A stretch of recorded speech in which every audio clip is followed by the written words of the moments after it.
A Wild West performer lies dead on his kitchen floor.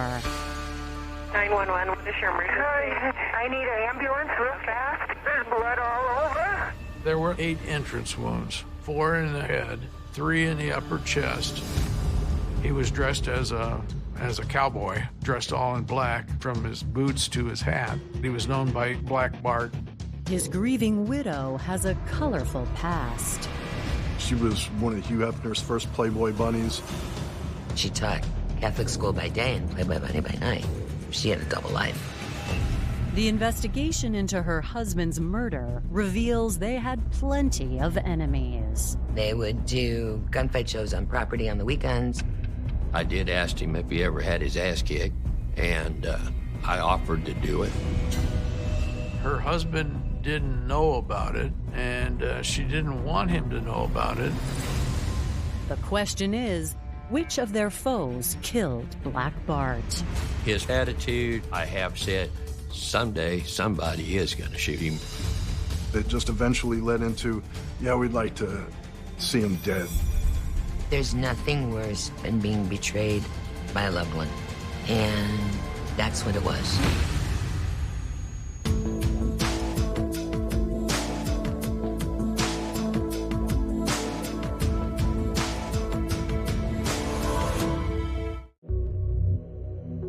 Desert nights outside Phoenix, Arizona are normally quiet and peaceful.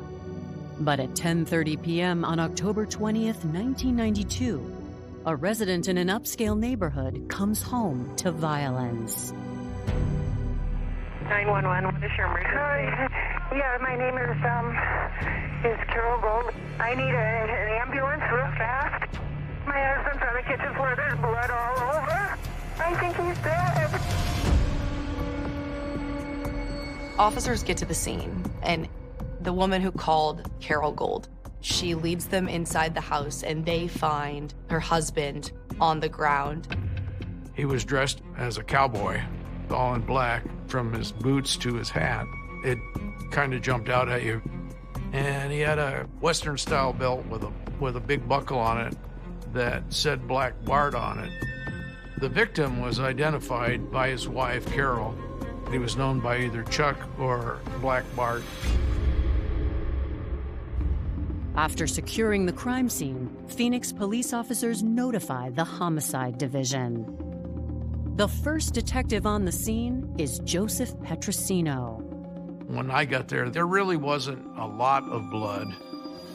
There were 8 entrance wounds, 4 in the head, 3 in the upper chest, and 1 which was through the wrist.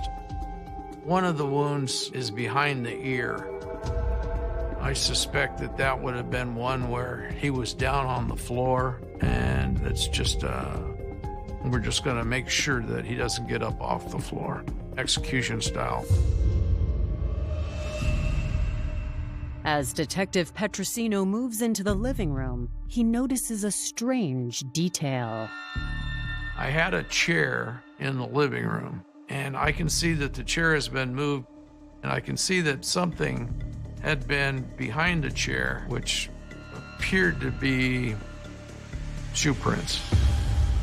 And it's right close to the entrance to the kitchen, so that if you came around that corner, you would have immediately been able to see who's in the kitchen.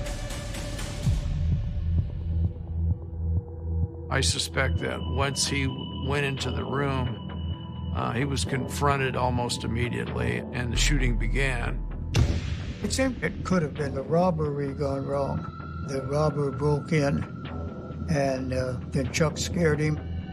He died the way a lot of Old West criminals died, gunned down. He was ambushed. They're looking at the crime scene, trying to figure out footprints, fingerprints, anything that was left behind. So you're left with all these questions. Was this somebody that broke in? Was this a targeted attack on Chuck Gold's life? Chuck Gold was born in March 1941 and grew up in Illinois as one of 4 boys in a close-knit family. He grew up in an area of Chicago called Rogers Park, and with very loving and doting parents. They were very good, close brothers. They were raised in a kosher home in a nice Jewish neighborhood.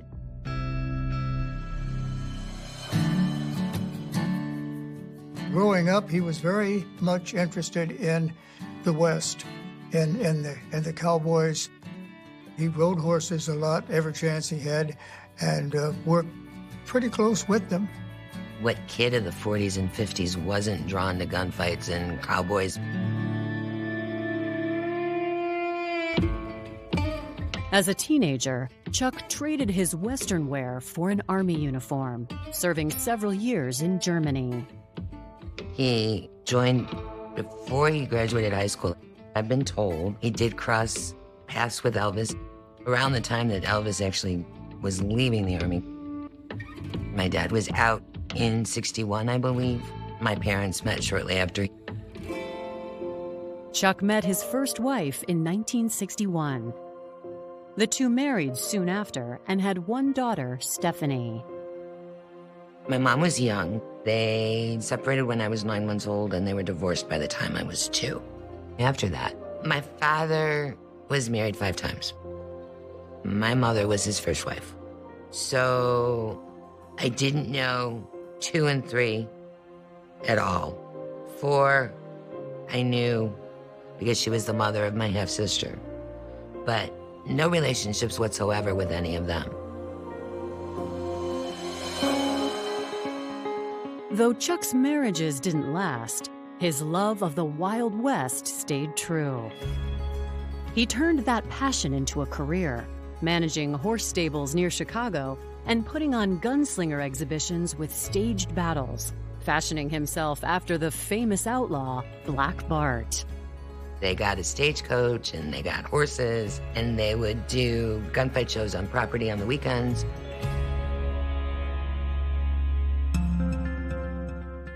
In 1977, after 16 years working the Western show circuit, 36-year-old Chuck met the woman who would become his 5th wife, Carole Catini. Carole was always into horses. Where Dad and Carole met was at a horse show. She actually worked in the Playboy gift shop in Lake Geneva, and then she went and worked in the stables in Lake Geneva Club. Carole had a 20-year history with the Playboy organization, starting with its first club in Chicago. They opened the first club in 1960, and they needed bunnies, and Carole was one of the first rounds of girls hired. She was an original bunny. Carole was trying to get a teaching degree. She wound up teaching at a Catholic school. You know, her joke was she taught Catholic school by day and Playboy bunny by night. So she had a double life.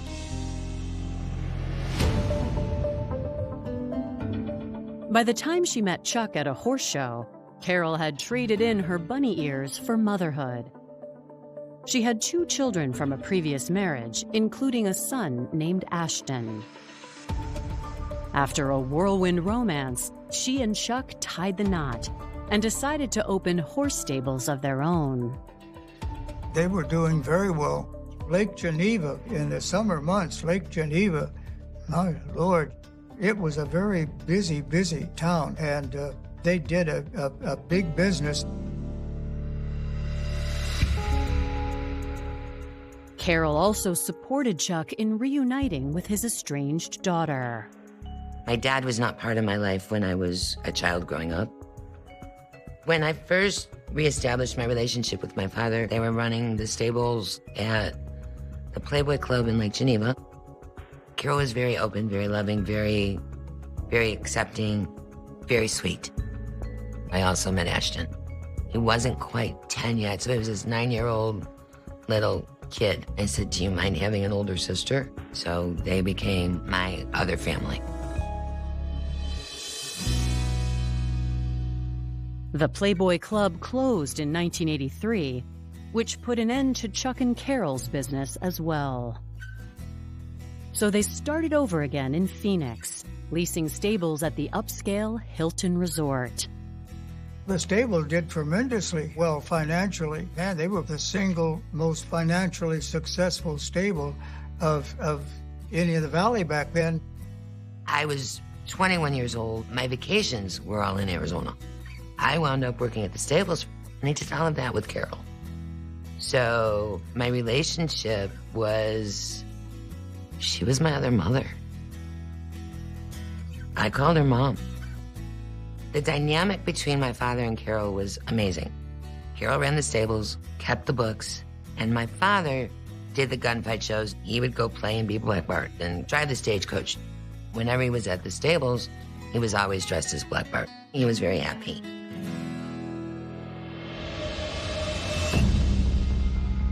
Now, the man who spent years staging fake gunfights seems to have become the victim of a real one in his own kitchen.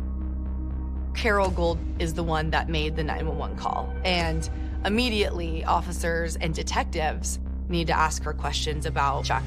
Did he have enemies? Was somebody possibly out to get him? Based on everything they learned, they start thinking, well, maybe we do need to look more into the family. Maybe there was a little more there than people were letting on.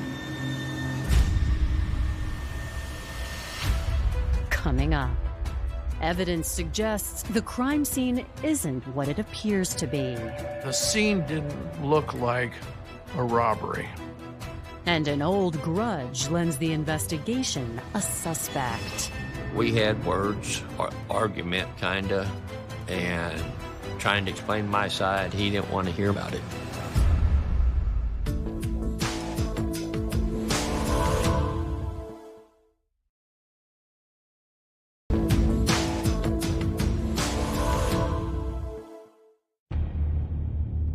Detectives are less than 2 hours into the investigation of the death of Chuck Gold. Before questioning his widow, police collect evidence at the crime scene. We recovered 8 spent .22 caliber shell casings scattered about the kitchen. There are 2 guns found in the kitchen, a .32 caliber pistol in a bag on the countertop, and a .22 attached to Chuck's belt buckle. The weapons don't appear to have been fired, suggesting to police the shooter had caught Chuck by surprise with their own .22 caliber weapon. We also found the back door was not locked. That meant either somebody went out the door before I got there and unlocked the door and left it, or the door hadn't been locked in the first place. How could this be a robbery when it seems so personal? With no signs of a break-in, a botched robbery seems unlikely. We never found a wallet, but as you go from room to room and look at stuff, there's nothing disturbed. Nobody's pulled out drawers and thrown stuff around. So somebody that's in there isn't looking for anything. The scene didn't look like a robbery. With no evidence of a burglary, detectives surmise this was likely a targeted execution. While Detective Petrosino continues searching for clues, his partner Ed Reynolds questions Carole Gold. She basically says they fight like normal people do, but in general, it's just a real good relationship. They had been married for 14 years. Carole tells police that she had been working at the stables all day, started early in the morning, got off later, and then decided to go have dinner with her daughter from a previous marriage. It's at 10:30 that she arrives back at home, and that's when she tells detectives she found Chuck.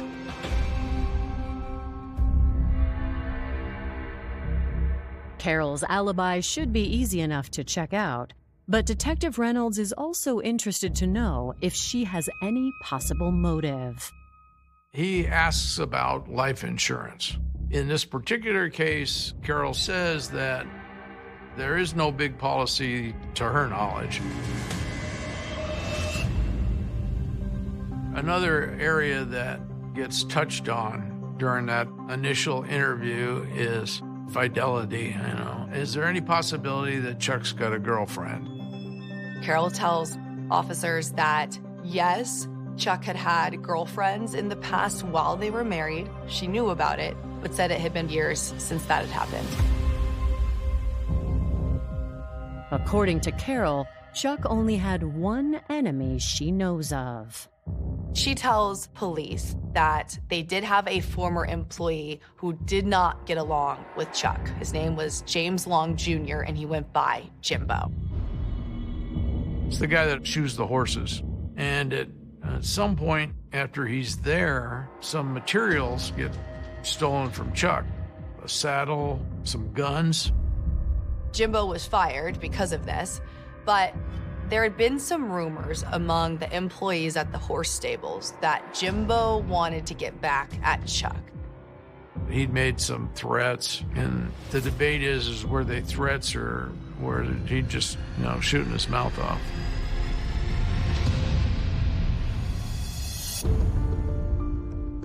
Before they follow up on the lead, they want to speak with Carole's 20-year-old son, Ashton, who also lives in the house. He'd been paged that something happened to Chuck. He immediately came home and met up with the family, his sister, his mother. Ed talks to Ashton about, what's the deal between you and Chuck? How do you get along? Ashton tells investigators that his dad had passed away years earlier when he was 4. So most of his life, it was Chuck Gold that had raised him. He'd refer to him as his dad, not his stepdad. Ashton admits he hasn't always been the ideal stepson. Ashton admits to the fact that he was on probation for a drug issue. But since he had been on probation, he had really gotten his life together and he was working, and there hadn't been any issues since.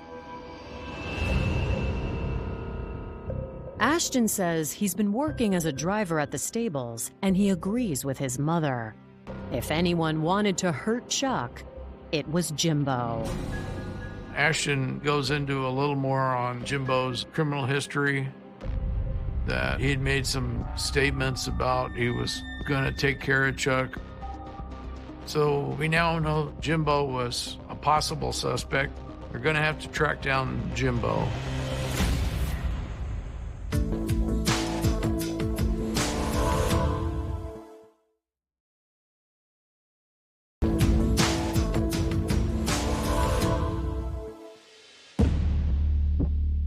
Carole Gold and her son, Ashton Catini, have just given detectives a possible lead: Chuck Gold's blacksmith, Jimbo. But before detectives move on to Jimbo, Ashton offers one last insight into Carole and Chuck's relationship. They asked Ashton, Chuck got a girlfriend? And he goes, yeah, her name's Jhene. She's married. He's seen them together at the stable, but when there are other people around, they don't act like boyfriend and girlfriend, but everybody knew about it. Ashton mentions the fact that his mother doesn't seem to be upset by the girlfriend. But Carole is telling detectives that Chuck hasn't had any girlfriends for at least a year. So that's definitely a break in what Carole knew to be true. Now, we have to talk to Jimbo, and we have to find Jhene and see what she's got to say. Investigators track down Jimbo the next day and question him about the allegations that he stole 2 of Chuck's pistols. Chuck did try to accuse me of taking the guns. I told him that I didn't take them. It could have been a variety of people, but there was only 2 people with keys to that room. It was Chuck and Carole, and Ashton had access to either one of the sets of keys. I think I got arrested, and I was in jail for 3 days and got out, and there was no charges brought against me after that. They didn't have no evidence that I did it. Jimbo had a temper, too. I know a couple of times I talked to him, he was not happy at all that Chuck fired him. Jimbo admits he was angry at Chuck, but says he would never seek revenge. When I met with Chuck, we had words, or argument kinda, and trying to explain my side. He didn't want to hear, Chuck didn't want to hear my side. There was never no threats. I did ask him if he ever had his ass kicked, and I offered to do it. After all the squabble over all of that, me and Chuck ended up getting along again. It just, well, what would you call it? Let bygones be bygones. But according to Jimbo, there were any number of other people who didn't feel the same way. Chuck's attitude, the way he went around people, just the lifestyle he lived of being a gunslinger, black bar. I have said, someday somebody is going to shoot him. Chuck didn't have a problem of telling people off, not saying I wished it up on him or nothing, but there's a lot of people dislike Chuck. Other things that Jimbo responds to, he's able to verify that Jermaine and Chuck have some type of a relationship because he's seen Chuck kiss her at the stable. Detectives also confirm that Jimbo was miles away at the time they believe the shooting took place. I couldn't have done it. I was at Dynamite Arena from like 5 o'clock that evening until about 11 o'clock that night. Never left the premises. He was in a public place. He's really got a good alibi. Following the interview, we go down the list, all the things that Carole and Ashton told us that we have been able to verify were untrue to some extent or another. So at this point in time, you have to go back and look at Ashton and Carole as being primarily suspects. The other investigative lead would be Jermaine. We have to track down Jermaine and find out what her situation is. Coming up, investigators discover the cracks in a seemingly happy marriage. She says that at one point Carole told Chuck she didn't want to have sex with him anymore. And a son's secret comes to light. Apparently he'd owed some drug dealers some money.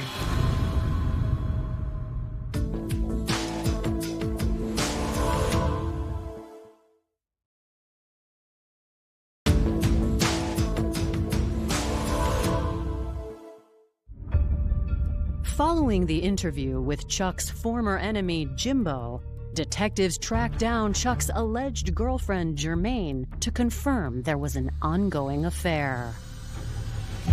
On the 27th of October, they had an interview similar to the one they had with Jimbo. She eventually verifies the fact that she and Chuck did have a sexual relationship, that her husband didn't know about it, and she didn't want him to know about it. They'd known each other since her son had taken riding lessons. They socialized, the four of them, she and her husband, Chuck and Carole. Jermaine tells police the main issue she knows about between Carole and Chuck is their sexual relationship. She says that at one point Carole told Chuck she didn't want to have sex with him anymore, and so that became almost platonic. According to Jermaine, she and her husband were together the night of the murder. Detectives follow up on her alibi and are able to rule her out as a suspect.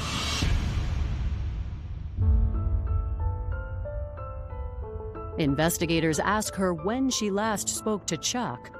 Her answer seems to shockingly cast suspicion on his stepson, Ashton. Chuck had called her just prior to the day of the incident and was angry, complaining about Ashton.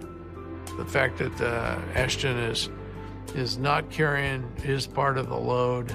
He's not working. He's a financial drain. Jermaine says she doesn't have the details, but knows someone who might. She told Ed that he needed to get with Richard Feingold, who is Chuck's right-hand man at the stable. He would know the ins and outs, the day-to-day of the stable, and he would be able to answer questions, reference the relationships between Chuck and Carole and Ashton, that kind of information. They head back out to the stables at the point and meet up with Richard Feingold. He describes himself as this kind of best friend, confidant of Chuck Gold. Richard says that Ashton is costing Chuck a lot of money for school that he's not going to, that he's got a criminal history that Chuck's trying to deal with. I was at the stables quite often when Ashton would smoke pot at the stables. Chuck would catch him, and they didn't get along very well at all. Ashton smoking pot on the premises of the reserve is against the law, for one. They could have lost everything they had. Just the wrong person walk in at the wrong time. The resort would have canceled the contract. Richard also tells police that at this time, Ashton had this long-term drug problem. Apparently, he'd owed some drug dealers some money, and Carole and Chuck, quote, bailed him out. Richard says the name of Ashton's main drug dealer is Bob. Richard says Ashton's not a reformed drug user. He's still doing drugs. Her stepfather has a problem with him, and they aren't working through it. They're at odds. Carole would act as a mediator as best she could between the two. And if push comes to shove, she would always stand up for her son, pretty much all the time. Chuck had basically reached the end of his rope and wanted him out of the house. Richard says Chuck had given Carole an ultimatum. Ashton either goes or the both of you go. He told her that he had to be gone by October 31st. They could both go because he was going to divorce her.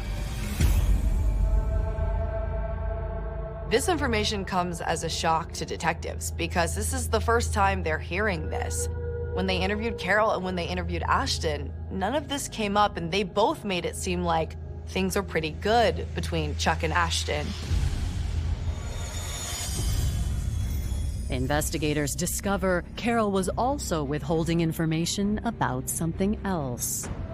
There's an $150,000 life insurance policy on Chuck Gold, and Carole Gold is the main beneficiary. Which goes back to, why is she telling the detective, I don't know anything about that insurance policy? That forces the needle from next of kin, grieving widow, to somebody that's lying to me, and I want to know why. Coming up, will the true culprits face justice? There was hope that my dad would get justice, that we would all be able to close that door. And Ashton's dealer offers another side of the story. I kept saying, I'm not the shooter. I'm not the shooter.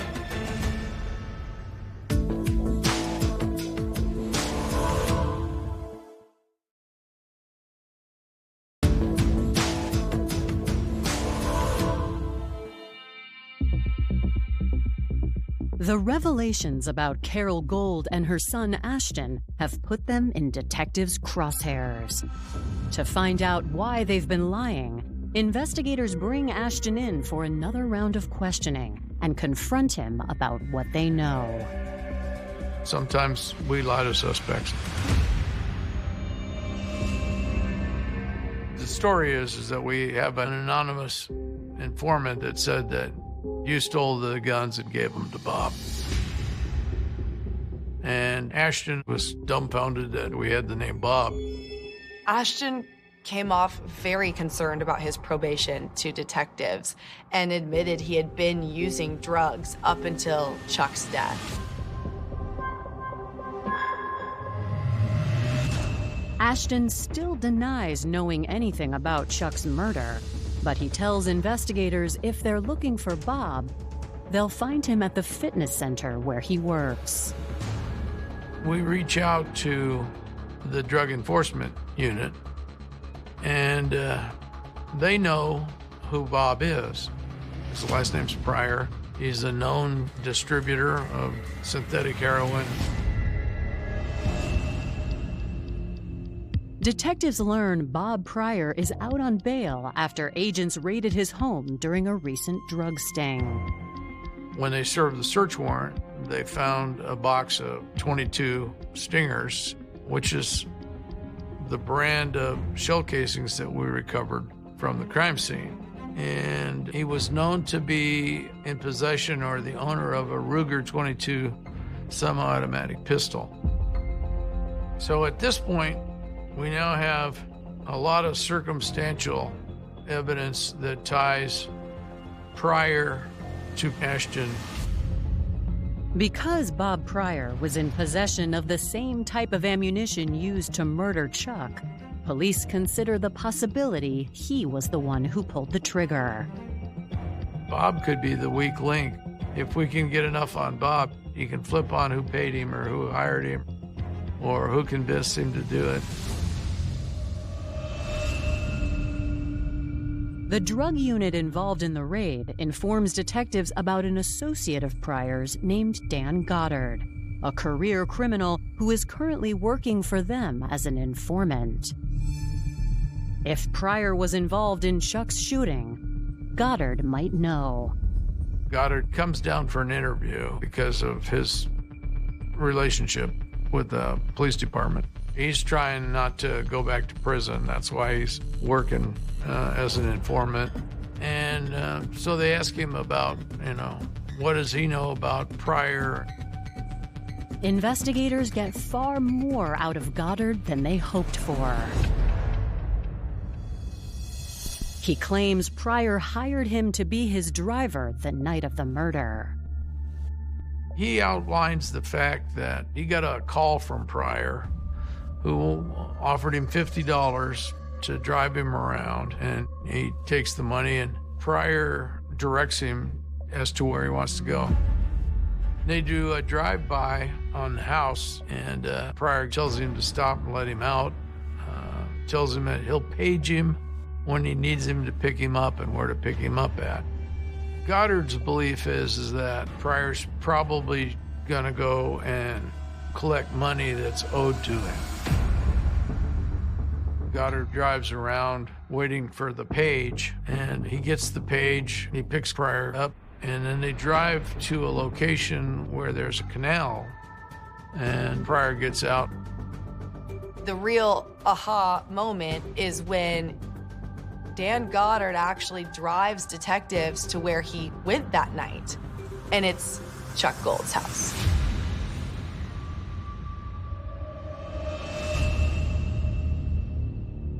After the fact, he put together that Pryor most likely killed Chuck Gold and got rid of the gun by throwing it in the canal.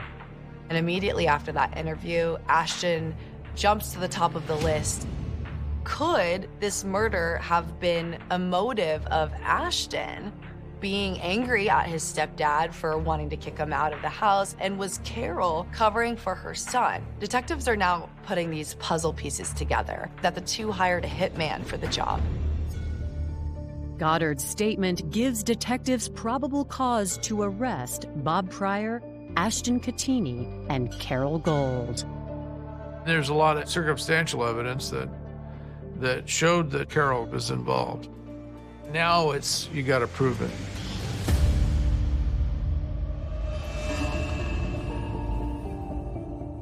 When Carole and Ashton were first arrested, I was crushed. I mean, I had already lost my father. Now I've lost my family. I've been betrayed.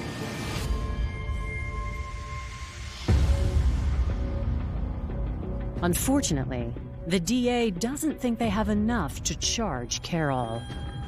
They booked Ashton for first-degree murder along with Pryor, but they let Carole go. And the prosecutor said, all we have is the word of a known drug dealer, criminal, and we don't have enough to tie her to it. Carole gets with an attorney, and she's able to get the charges dropped after spending just a short amount of time in jail. Because she's released, she's able to cash in on that life insurance policy. Carole ends up spending most of the six-figure payout on defense attorneys for her son. It's December of 1994. Ashton and Bob are both on trial for first-degree murder and conspiracy. When Ashton and I went to trial, they called Dan Goddard because he's the one that snitched, but he was also under snitch agreement and was supposed to have done, told on all this stuff before it had happened. Dan Goddard was given immunity because he agreed to testify against them. They kept coming to me, wanting me to confess to being the shooter, and they would give me a deal to testify. And I kept saying, I'm not the shooter. I'm not the shooter. The defense that is put up is that Chuck was sick and was dying, and he hired a hitman, so that would be assisted suicide. 11 out of the 12 jurors rejected that and felt that they'd actually committed murder for hire. But one juror hung the jury, so a mistrial was declared. I was numb. I mean, there's no other word to describe it. The thing that I took in stride was the fact that the state still planned on pursuing further charges and would try them again. So there was hope that my dad would get justice, that we would all be able to close that door.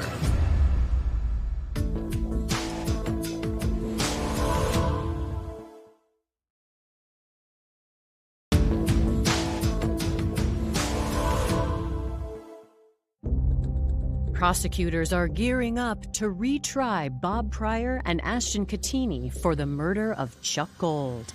But Detective Ed Reynolds still believes Carole Gold also needs to be charged. He obtained the original documentation from the insurance company on the insurance policy. They actually bring in a handwriting expert to say, hey, does this signature look like Chuck's signature? Because they thought maybe it was forged or maybe there was some fraud there. The insurance policy was drawn up and taken out by Carole, and she signed his name to it. But investigators need more for the DA to charge her. Out on bond, awaiting his new trial, Bob Pryor is the one who delivers it. Shortly after being released, Pryor got arrested again for selling drugs, and he made a deal with the prosecutor to testify against Carole and Ashton for a reduced sentence. They asked me if I would take a plea. And I said, what are we getting in return? And he gave us Carole. I said, done.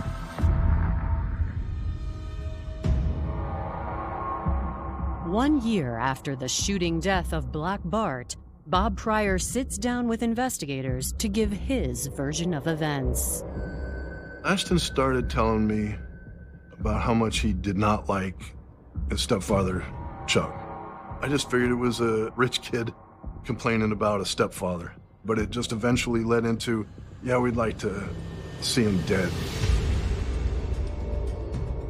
He's been cheating on Carole. She wasn't young anymore. I guess she was one of Hugh Hefner's first Playboy bunnies, and she didn't have that to fall back on. Did Ashton ever tell you anything to lead you to believe that his mom was involved in this too? Yes. What kind of stuff did he tell you? That was her idea. She wanted, she paid for it. They offered me $20,000. Ashton was young during this time. I just assumed that Carole was the one running everything. Carole had the ultimate plan.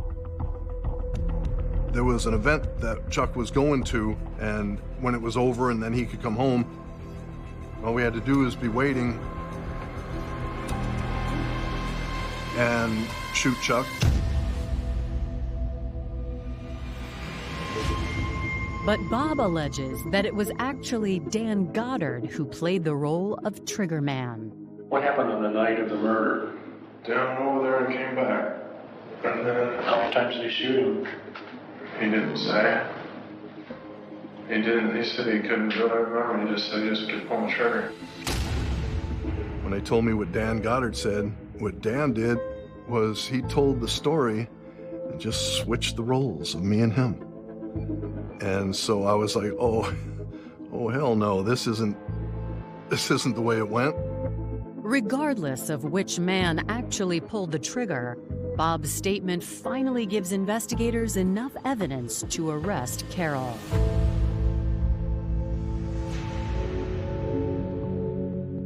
They charge her with first-degree murder and conspiracy, but she maintains her innocence. I can't talk to you. Can you take the heat off of your son?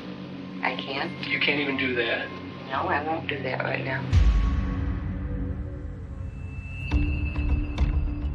Both mother and son are tried together on August 5th, 1997, nearly 5 years after Chuck's death. When I was brought in to testify at their trial, that's when Ashton realized he hasn't got a prayer.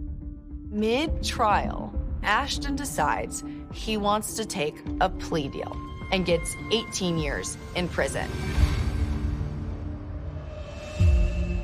Carole, however, proceeds to trial. Carole is eventually found guilty of first-degree murder and conspiracy in the death of her husband, Chuck Gold. She was sentenced to 25 years to life with the possibility of parole after 25. I think that Carole and Ashton got exactly what they deserved. Carole is the worst kind of mother there is. Evil, lying. Carole didn't pull the trigger, but she is just as responsible.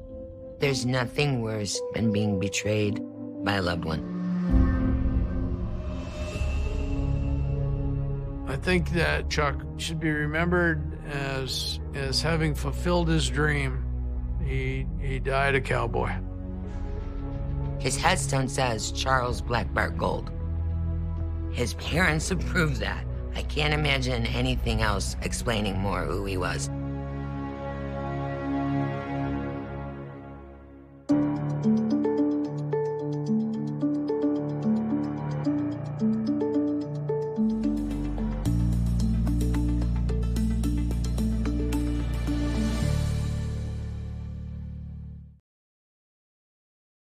The complexity of human relationships often presents a fascinating yet tragic study when those bonds unravel into criminal conspiracies.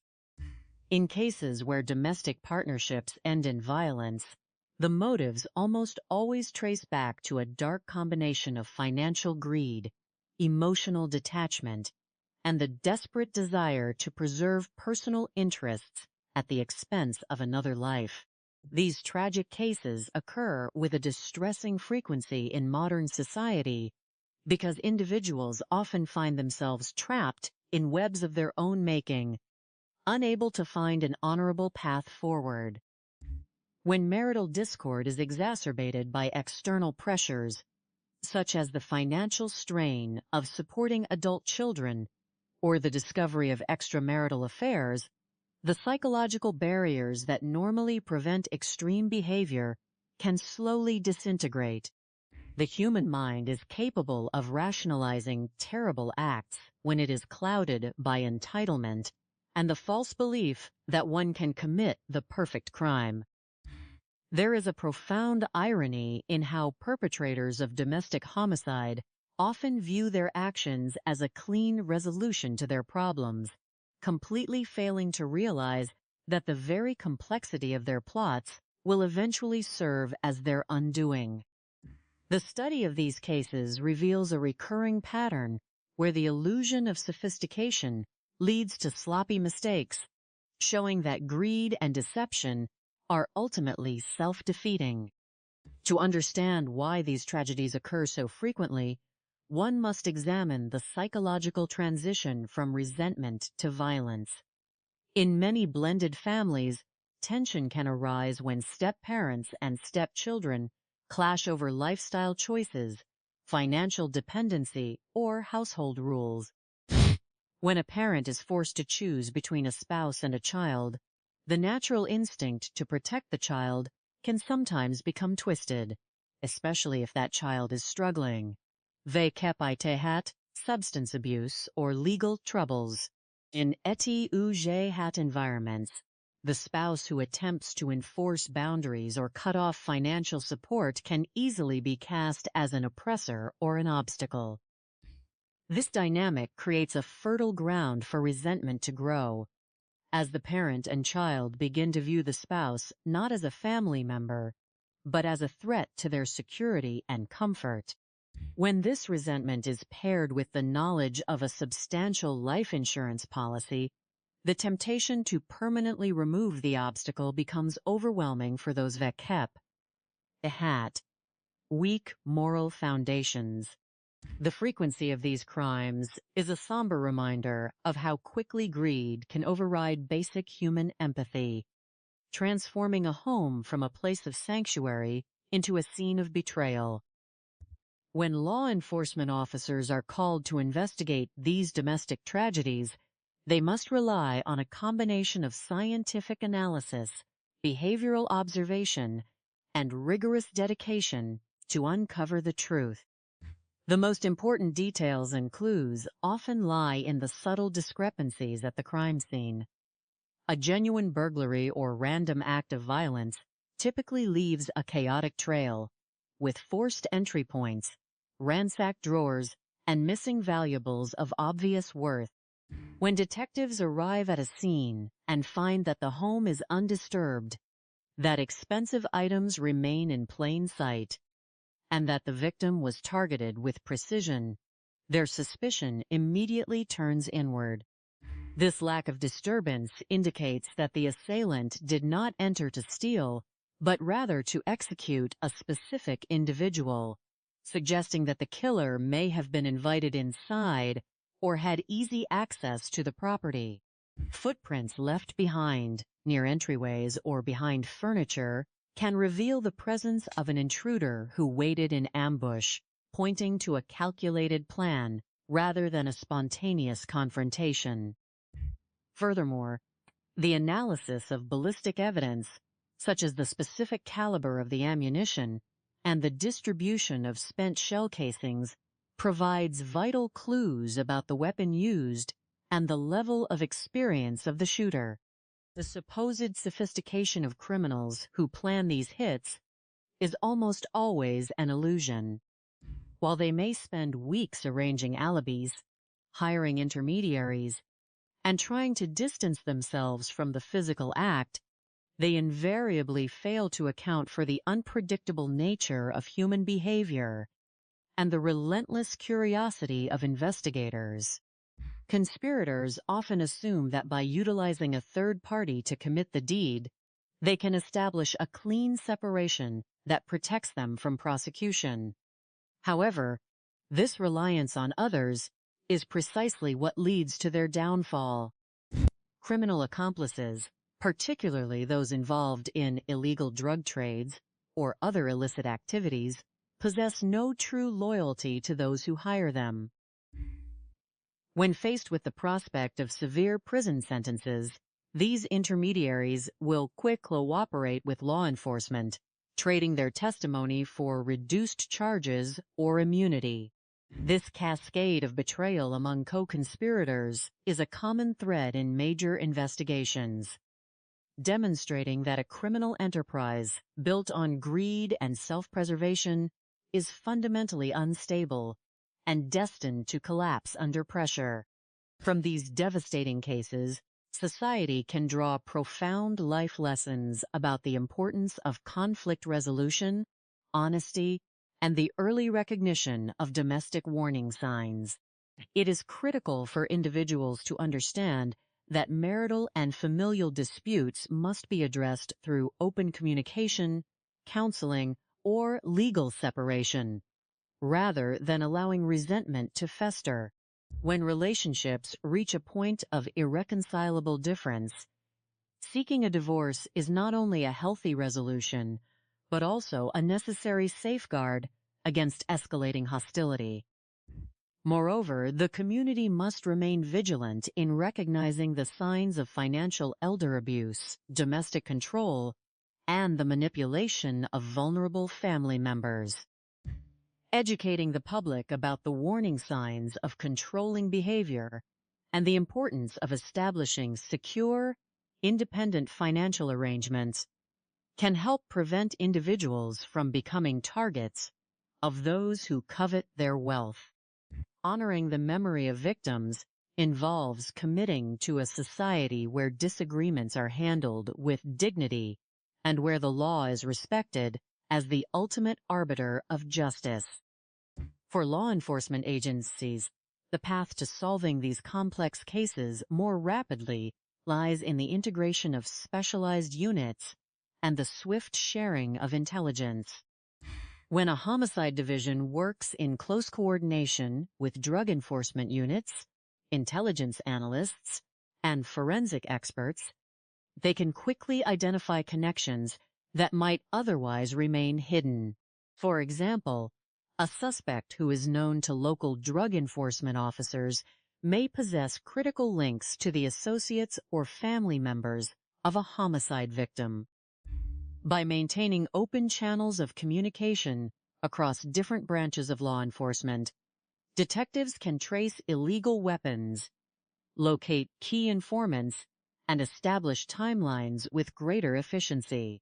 Additionally, the rapid collection and analysis of digital evidence, such as telephone records, pager messages, and financial transactions, can expose the coordination between co-conspirators before they have the opportunity to align their stories or destroy evidence.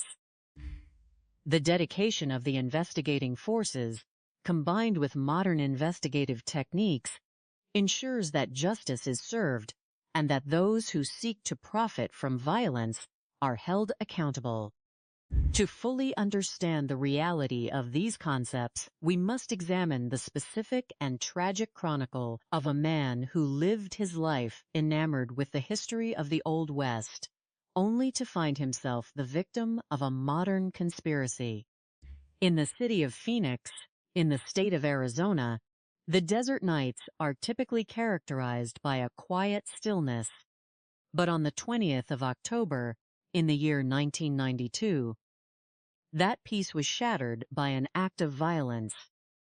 The Phoenix Police Department received a distressing telephone call at approximately 10:30 in the evening from an upscale residence where a woman reported that her husband had been killed.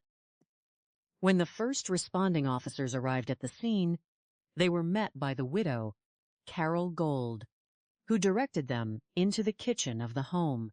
There, lying on the floor, was the body of 51-year-old Charles Gold, a man who was known to his friends, family, and the public by his colorful stage persona, Black Bart. Charles Gold had lived a life that was deeply intertwined with the legends and imagery of the American frontier. Born in March of the year 1941 in the state of Illinois, he grew up in a supportive and close-knit family in the Chicago neighborhood of Rogers Park. Raised in a traditional Jewish home by loving parents, Charles and his brothers shared a comfortable childhood. From an early age, Charles exhibited a profound fascination with cowboys, horses, and the folklore of the Wild West. He rode horses at every opportunity, developing a lifelong skill that would eventually define his career. As a young man, he served his country by joining the military, spending several years stationed in Germany during the early 1960s, where he reportedly crossed paths with other notable figures of the era, before being honorably discharged in the year 1961. Upon returning to civilian life, Charles pursued his passion for horses, eventually finding his way into the world of Western entertainment shows. He became highly skilled at managing horse stables and staging elaborate gunslinger exhibitions, complete with mock battles, stagecoaches, and period-accurate costuming. It was during this time that he adopted the persona of Black Bart, dressing entirely in black from his boots to his hat, sporting a prominent mustache, and wearing a custom Western belt buckle that proudly displayed his chosen moniker. Charles was a charismatic performer who loved the spotlight. Though his direct and sometimes abrasive personality meant that he was a polarizing figure among his peers, some admired his dedication and sharp wit, while others were put off by his tendency to speak his mind without reservation. In the year 1977, Charles met Carole at a horse show. Carole was a woman with a unique and varied past of her own. In the early 1960s, when the first Playboy clubs opened in the city of Chicago, Carole was among the first group of women hired as bunnies, even assisting in the design of the iconic costumes. She lived a remarkable double life for a time, working as a dedicated teacher at a Catholic school during the day and performing her duties as a bunny in the evening. By the time she met Charles, Carole had transitioned away from her modeling career to focus on raising her 2 children from a previous marriage, including her young son, Ashton. Charles and Carole quickly bonded over their shared love of horses and were married the following year, establishing a partnership that would span 14 years. The couple's initial success came in Lake Geneva, Wisconsin, where they managed highly profitable stables at a local resort. Carole took charge of the administrative duties, keeping the books and managing the business details, while Charles focused on the entertainment, performing his Black Bart shows and driving the stagecoach for delighted visitors. Carole was also instrumental in helping Charles reconnect with his daughter from his first marriage, Stephanie, welcoming her into the family with warmth and affection. However, when the resort closed its operations in the year 1983, the couple was forced to relocate and start anew. They chose the growing city of Phoenix, Arizona, leasing the stables at a prestigious local resort, where their business once again flourished, becoming one of the most financially successful stable operations in the region. Despite their professional prosperity, cracks began to develop in their domestic life as the years went by. Their relationship gradually became platonic, and Charles began seeking companionship outside of the marriage, engaging in an ongoing affair with a married acquaintance named Germaine. While Carole reportedly expressed little concern over this arrangement, a far more serious source of conflict emerged within the household. Carole's son, Ashton, who was now a 20-year-old young man living vacapite was struggling with a severe and costly substance abuse problem. Ashton's lifestyle and associate choices brought constant tension into the home.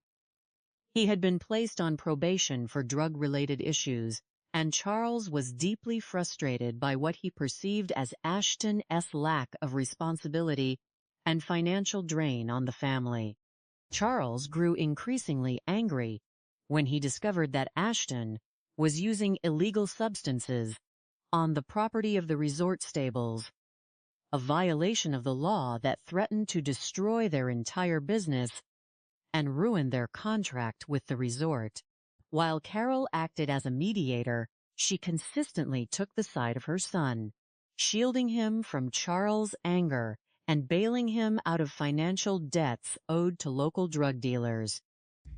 The situation reached a critical breaking point when Charles issued an ultimatum to Carole, declaring that Ashton had to leave the house by the 31st of October, or both Carole and Ashton would be forced to move out, as Charles was planning to seek a divorce. This ultimatum set in motion a desperate and tragic chain of events. On the evening of the 20th of October, Charles returned home after attending a professional conference having called Carole to let her know he was on his way. Carole had spent the evening dining vey kep ite hat, her daughter, and watching movies, establishing an apparent alibi for the hours surrounding his return. When Charles entered his kitchen, still dressed in his signature black Bart cowboy attire, he was immediately confronted and shot multiple times with a .22 caliber firearm. The assailant left 8 spent shell casings scattered across the kitchen floor. When the police department's homicide division, led by Detective Joseph Petrosino and Detective Ed Reynolds, began their investigation, they immediately noted several unusual details. The back door of the residence was unlocked, and there were no signs of forced entry.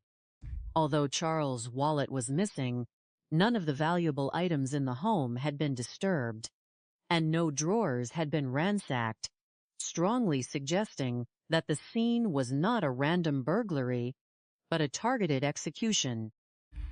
Detective Petrosino observed that a chair in the living room had been moved, and shoe prints behind the chair indicated that the shooter had waited in ambush near the kitchen entrance.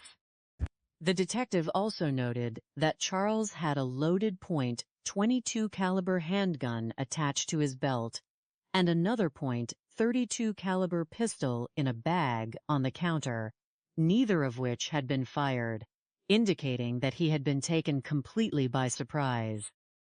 During her initial interviews with the police department, Carole claimed that her relationship with Charles was stable and harmonious, denying any knowledge of recent extramarital affairs or major financial conflicts. She also asserted that she knew of no life insurance policies on Charles' life. When asked if Charles had any enemies, both Carole and Ashton pointed detectives toward a former employee, a blacksmith named Jimbo, who had been fired after being accused of stealing equipment. While Jimbo admitted to having a verbal disagreement with Charles in the past, investigators quickly verified that he had a solid alibi, having been at a public arena miles away at the time of the shooting. As the investigation continued, the detectives began to uncover the falsehoods in the family's statements. When they interviewed Ashton, he inadvertently revealed that Charles indeed had an ongoing relationship with Germaine, contradicting his mother's claim of ignorance. Detectives then located Germaine, who confirmed the affair and revealed that Charles had recently complained bitterly about Ashton's financial drain and substance abuse. This lead directed investigators to Charles' trusted, stable employee, Richard Feingold, who painted a clear picture of the severe domestic friction within the household, including the ultimatum Charles had given Carole to evict Ashton or face a divorce by the end of the month.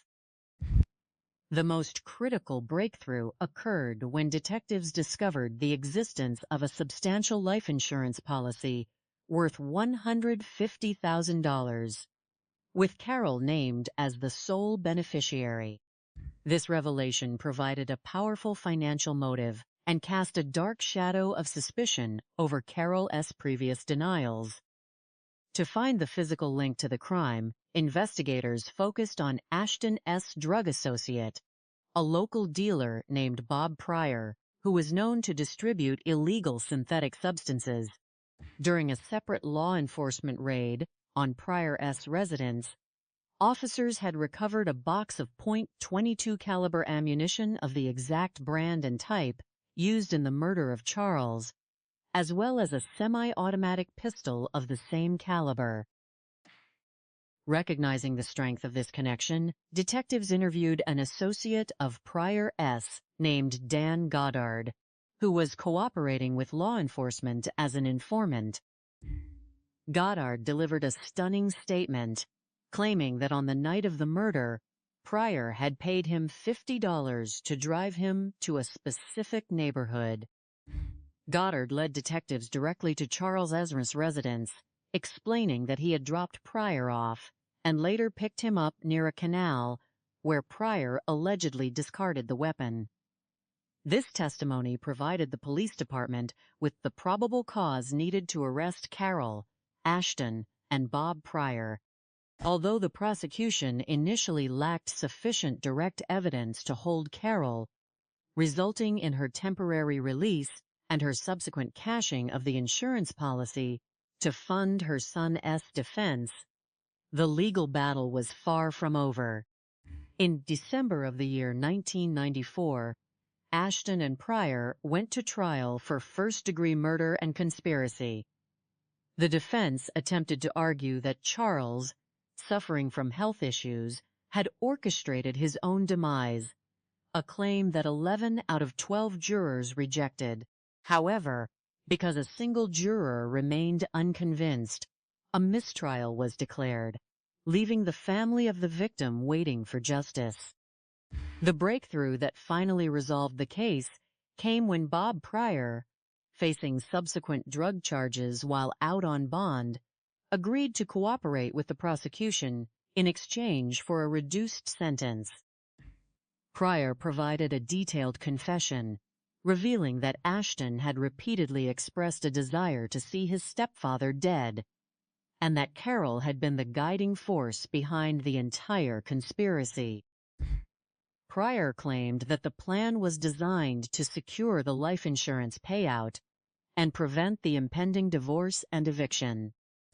Armed with this crucial testimony and handwriting analysis that suggested Carole had forged Charles' signature on the insurance application, prosecutors arrested Carole once again. On the 5th of August, in the year 1997, nearly 5 years after the tragic night in the kitchen, the joint trial of Carole and Ashton commenced.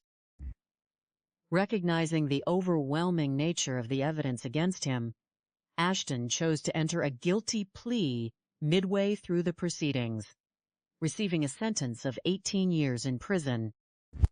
Carole chose to proceed with the trial, but the jury ultimately found her guilty of first-degree murder and conspiracy.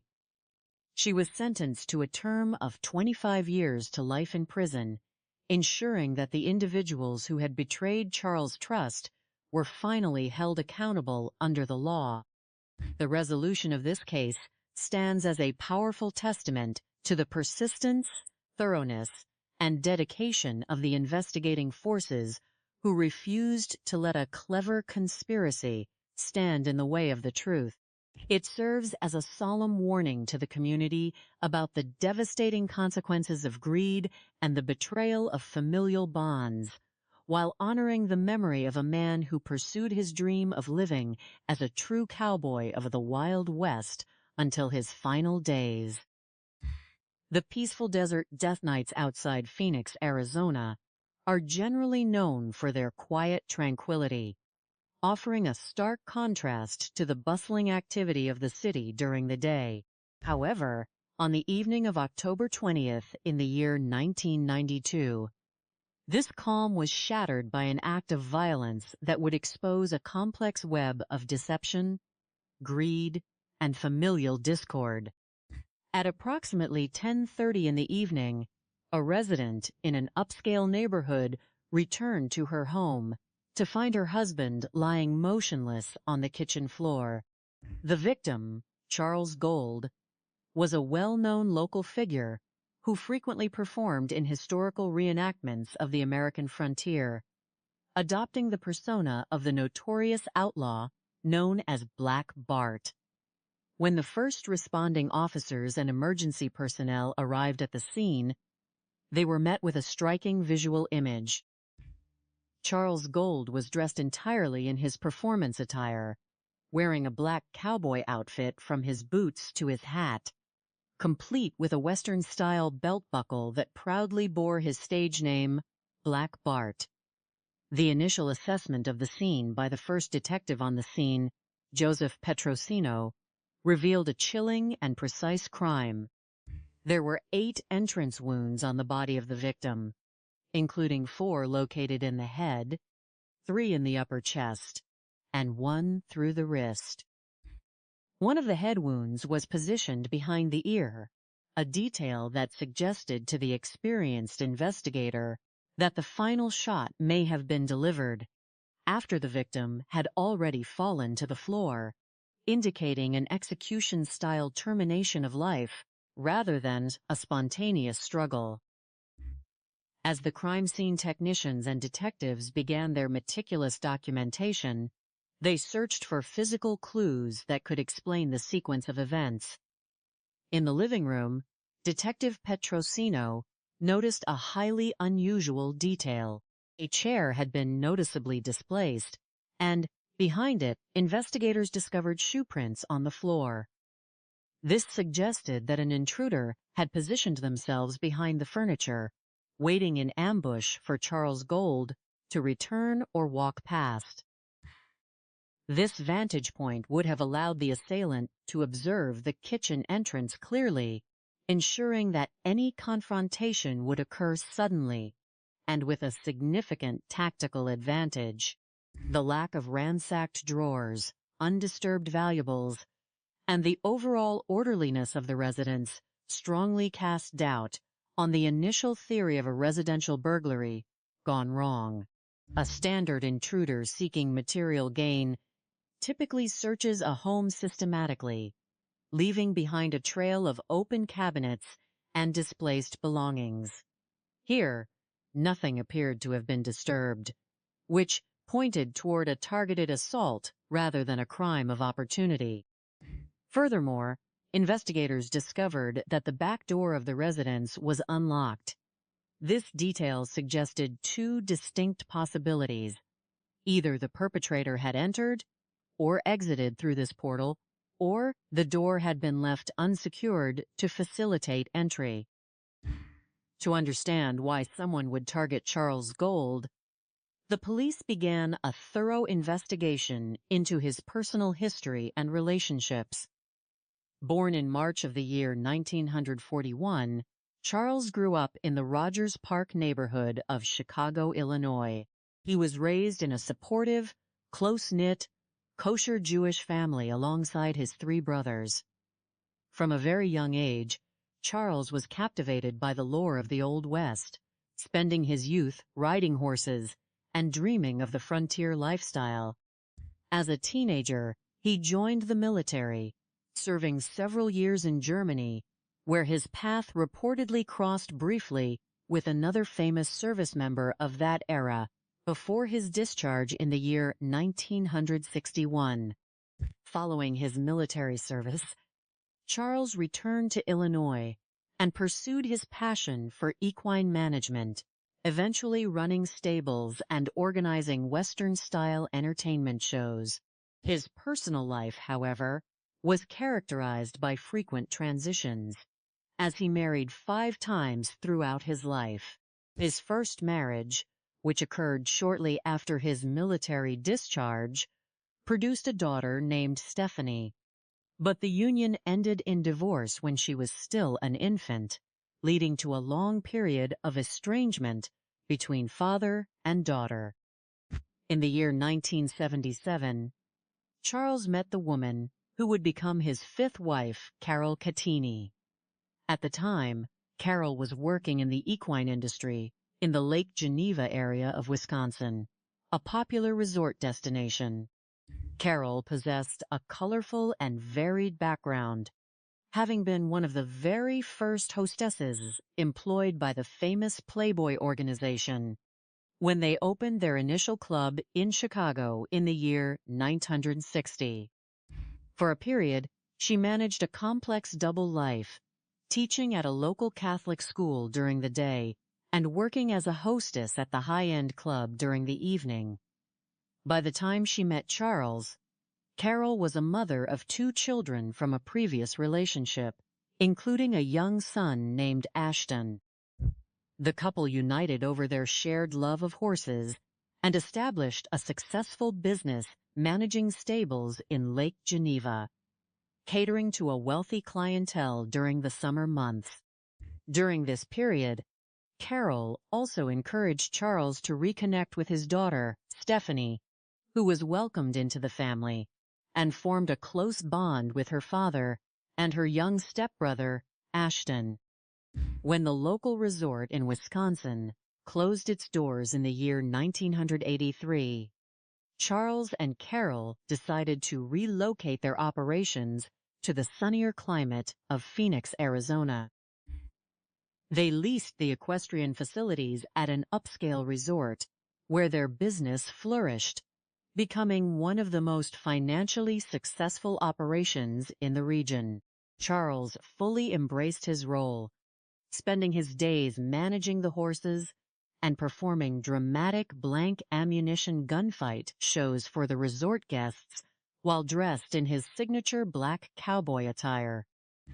While Charles focused on the public entertainment aspect of the business, Carole managed the administrative operations, handled the financial bookkeeping, and oversaw the daily logistical requirements of the stables.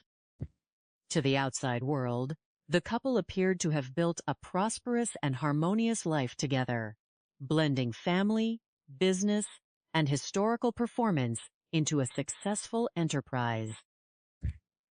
However, the tragic events of October 20th, 1992, forced investigators to look beneath this polished exterior. During his initial interviews with the grieving widow, Detective Ed Reynolds sought to establish a timeline and identify any potential adversaries. Carole stated that she had spent the entire day working at the stables before meeting her daughter for dinner, returning home at 10:30 in the evening to make the shocking discovery. When questioned about potential motives, she denied the existence of any significant life insurance policies and characterized her relationship with Charles as a normal, long-term marriage, though she admitted that he had engaged in extramarital relationships in the past. She directed the attention of the investigators toward a former employee named James Long, Jr., a blacksmith commonly known as Jimbo. According to Carole, Jimbo had been terminated after being accused of stealing valuable equestrian equipment, including saddles and firearms, and had reportedly made threatening statements regarding Charles after his dismissal. When detectives located and interviewed Jimbo, they encountered a man who admitted to being angry about his termination and the accusations of theft, but who vehemently denied any involvement in the homicide. Jimbo explained that although he and Charles had engaged in a heated argument, during which he offered to settle their differences physically, they had eventually moved past the conflict. He provided a solid, verifiable alibi, demonstrating that he was attending a public equestrian event miles away from the residence during the entire evening of the crime, a claim that was corroborated by multiple independent witnesses. Jimbo also provided the police with valuable context regarding Charles Gold, describing him as an abrasive individual whose confrontational demeanor and larger-than-life persona often rubbed people the wrong way. Jimbo noted that Charles was not hesitant to voice his opinions or alienate others, leading many people in his circle to dislike him. Crucially, Jimbo also confirmed that Charles was currently involved in an active romantic relationship with a married woman named Germaine, contradicting Carole's assertion that his infidelities were a matter of the distant past. The investigation then turned to Germaine, who confirmed the existence of the extramarital relationship. She explained that she and Charles had been involved for some time, and that their social circles frequently overlapped, as she and her husband had socialized with Charles and Carole on several occasions. Germaine revealed that the relationship between Charles and Carole had become largely platonic, with Carole allegedly expressing a desire to end the intimate aspect of their marriage. Germaine also possessed a verifiable alibi, as she was kept ite hot her husband on the night of the crime, allowing investigators to eliminate her as a suspect. However, she provided a critical piece of information, recounting a phone call from Charles shortly before his death, in which he expressed deep anger toward his stepson, Ashton. According to Germaine, Charles complained that the 20-year-old Ashton was a continuous financial drain, refusing to work or contribute productively to the household. To verify these claims, detectives interviewed Richard Feingold, a close friend and long-term employee at the stables who acted as Charles' confidant. Feingold painted a highly detailed and troubling picture of the household dynamics. He revealed that Ashton struggled with a severe and ongoing substance abuse problem, which often led to conflicts within the home. Feingold recounted instances where Ashton had consumed illegal substances on the resort property, an action that posed a direct threat to the lucrative business contract, as any illegal activity on the premises could result in the immediate termination of their lease. Furthermore, Feingold disclosed that Ashton had accumulated significant debts to local illicit substance distributors, forcing Charles and Carole to intervene financially to resolve the situation. According to Feingold, Charles had reached the end of his patience with his stepson and had delivered a firm ultimatum to Carole, stating that Ashton must vacate the residence by the end of October, or Charles would pursue a divorce and evict them both. This revelation directly contradicted the initial statements provided by Carole and Ashton, who had portrayed the household as harmonious and free of major conflict. The financial picture became even more complicated when investigators discovered the existence of a $150,000 life insurance policy on Charles Gold, with Carole designated as the primary beneficiary. Despite her earlier claims of ignorance regarding such a policy, detectives learned that she had actively participated in its acquisition. The discovery of a substantial financial motive, combined with the impending threat of divorce and eviction, shifted the focus of the investigation squarely onto the immediate family members. As detectives deepened their inquiry into Ashton S. associates, they focused on his primary contact within the local illicit substance market, an individual named Bob Pryor. During a prior law enforcement operation targeting Pryor-S residence, officers had recovered a specific brand of ammunition, .22 caliber Stingers, which matched the unique ballistics profile of the shell casings found at the crime scene. Pryor was also known to possess a firearm chambered in that specific caliber. Realizing the significance of this connection, investigators sought to determine if Pryor had a direct link to the homicide. The breakthrough came when detectives interviewed an associate of Pryor named Dan Goddard, who was currently cooperating with law enforcement on unrelated matters. Goddard revealed that on the night of the homicide, Pryor had hired him to act as a driver for $50, directing him to a specific residential area. Goddard recounted driving Pryor to a location that he later identified as the Gold residence, where Pryor exited the vehicle and instructed Goddard to wait. After a period of time, Pryor returned to the vehicle and later discarded an object into a nearby canal, leading Goddard to deduce that a violent act had occurred. Based on this compelling circumstantial evidence and the testimonies of Feingold and Goddard, the police arrested Carole Gold, Ashton Cattini, and Bob Pryor. Although Carole was initially released due to a determination by prosecutors that the evidence against her was insufficient to secure a conviction. At that time, Ashton and Pryor were held to face trial for first-degree murder and conspiracy. During the ensuing legal proceedings in December of the year 1994, the prosecution presented its case, But the defense argued a highly unusual theory, claiming that Charles Gold, suffering from health issues, had arranged his own demise through a third party to allow his family to collect the insurance proceeds. This theory, which attempted to frame the event as an assisted ending of life, was rejected by 11 of the 12 jurors.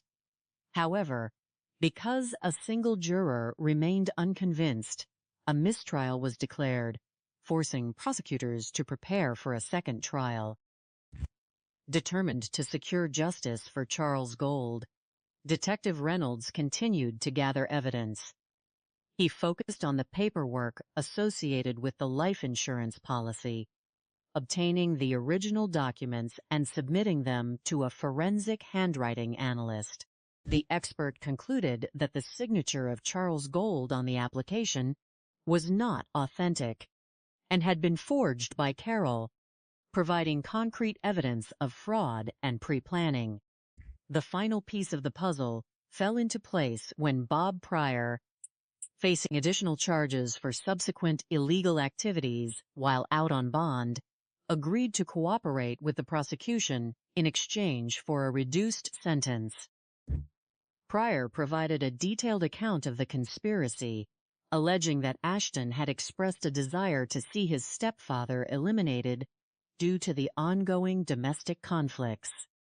According to Pryor, Carole was the true instigator of the plan, orchestrating the event to secure the financial payout from the insurance policy and protect her son from eviction. Pryor also claimed that the physical act had actually been carried out by Goddard, who had allegedly reversed their respective roles in his initial statement to protect himself. Armed with this new evidence and Pryor's testimony, prosecutors re-arrested Carole Gold and charged both her and Ashton in a joint trial in August of the year 1997. Realizing the strength of the state's case, Ashton chose to enter a guilty plea mid-trial, receiving a sentence of 18 years in prison. Carole proceeded with the trial, where she was ultimately convicted of first-degree murder and conspiracy to commit murder. She was sentenced to 25 years to life in prison, ensuring that she would face the consequences of her actions. This tragic case offers profound insights into the underlying motives that drive domestic crimes and highlights the critical flaws in the reasoning of those who attempt to resolve personal crises through violence. The primary catalysts in this occurrence, financial greed and enabling family dynamics, are unfortunately common themes in domestic homicides. When individuals prioritize short-term material gain or seek to shield family members from the natural consequences of their destructive behavior, they often create an environment where extreme actions are contemplated. The illusion that a significant financial payout can solve complex personal and legal problems frequently blinds perpetrators to the moral and legal realities of their choices. Furthermore, the enabling behavior exhibited by Carole toward Ashton's substance abuse and financial irresponsibility ultimately exacerbated the domestic tension, transforming a manageable familial dispute into a fatal conspiracy. The successful resolution of this case underscores the vital role that forensic analysis, thorough interviewing, and logical deduction play in modern law enforcement.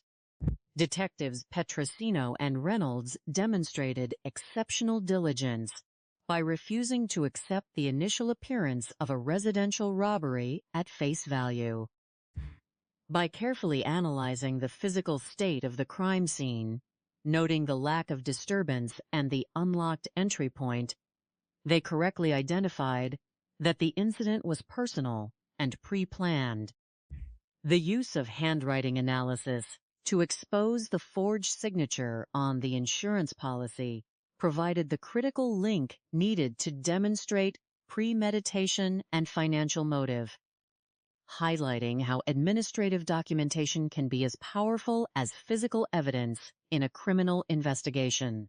Additionally, the persistence of the investigators in pursuing leads within the local criminal network demonstrated that alliances built on illicit activities are inherently unstable, as co-conspirators will almost always prioritize their own legal survival when confronted with substantial evidence.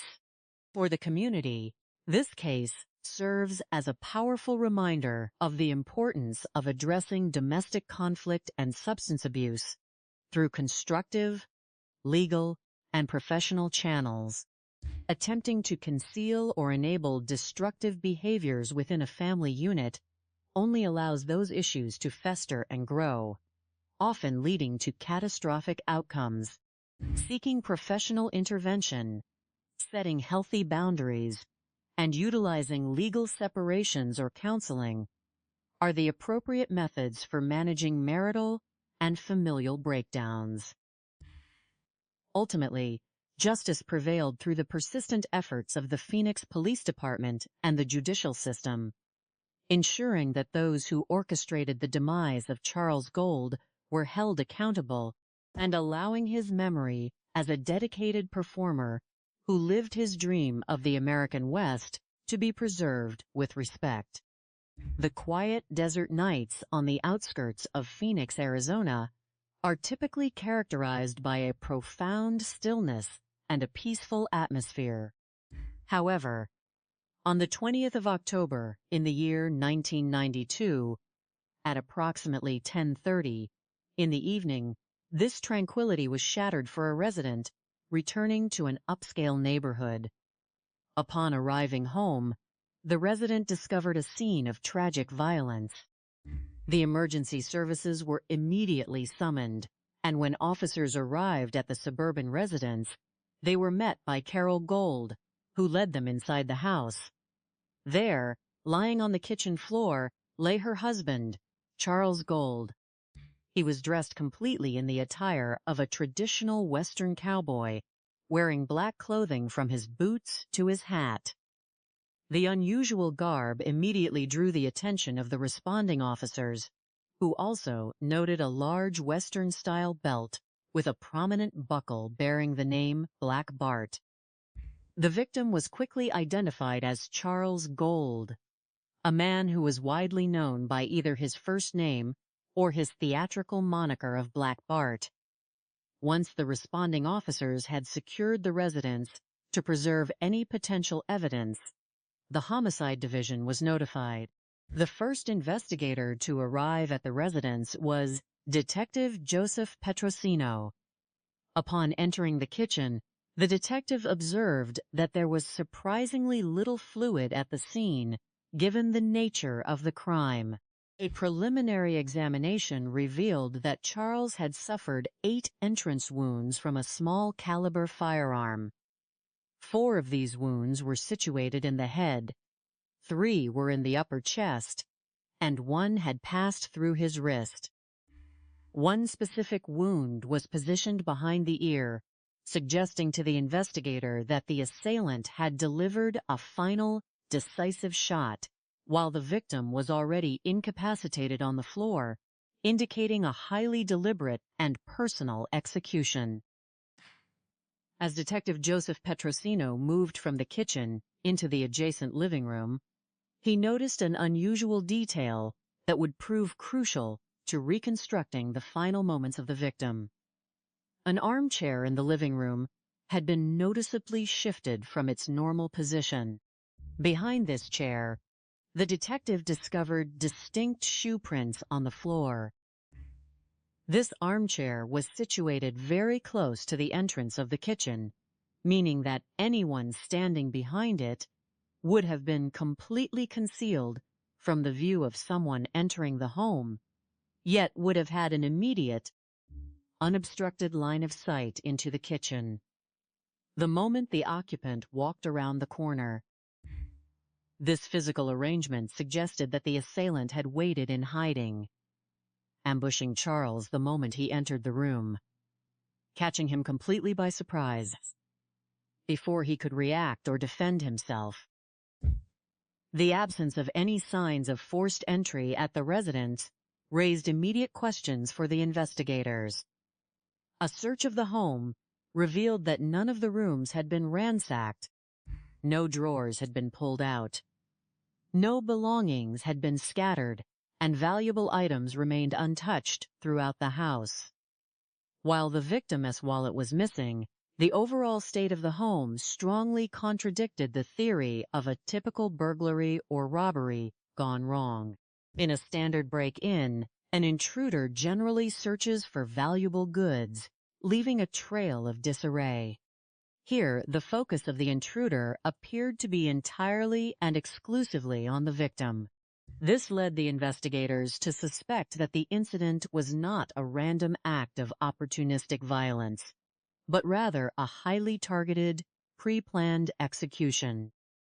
To understand why someone would target Charles Gold, the investigators began to look deeply into his personal history and lifestyle. Born in March of the year 1941, Charles grew up in the Rogers Park neighborhood of Chicago, Illinois. He was raised in a close-knit, loving family alongside his 3 brothers. From a very young age, Charles developed a deep fascination with the historical American West and the culture of cowboys. He spent much of his youth riding horses and immersing himself in Western lore. As a young man, he joined the military, serving several years in Germany before his discharge in the year 1961. Around the same time, he crossed paths with the famous entertainer Elvis Presley, who was also completing his military service. Upon returning to civilian life, Charles married his first wife, with whom he had a daughter named Stephanie.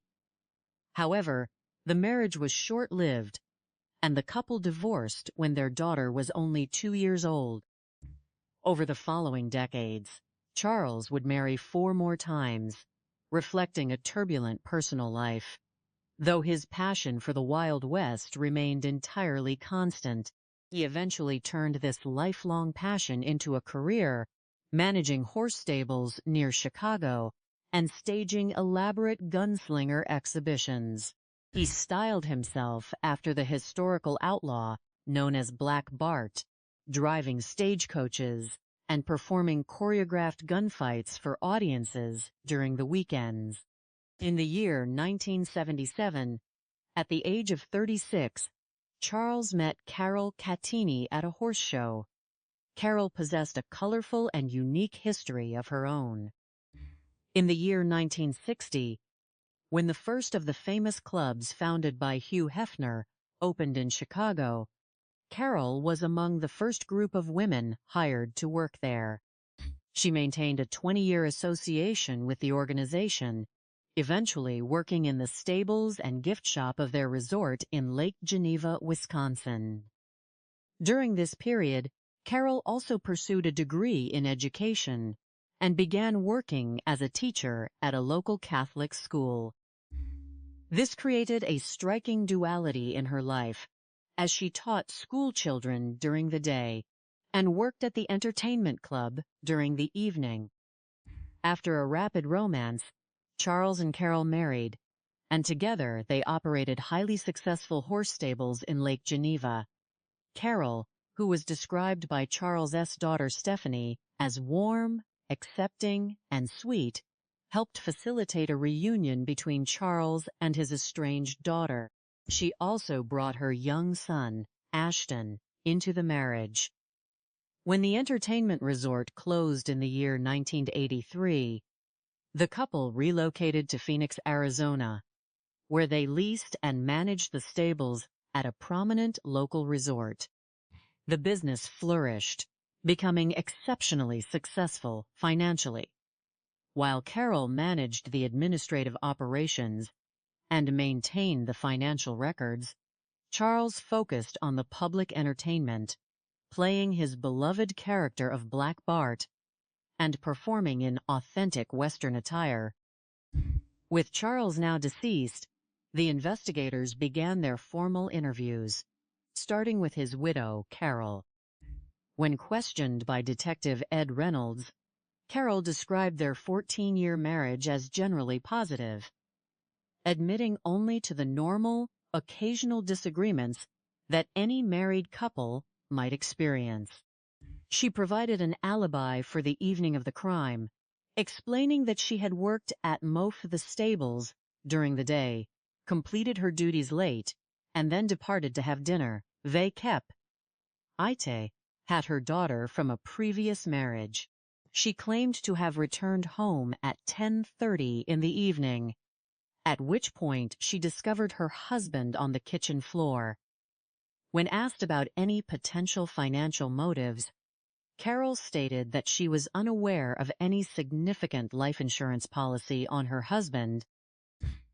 When questioned about potential conflicts or infidelity, Carole admitted that Charles had been involved in extramarital relationships in the earlier years of their marriage, but she asserted that these issues had been resolved and had not occurred for a long time.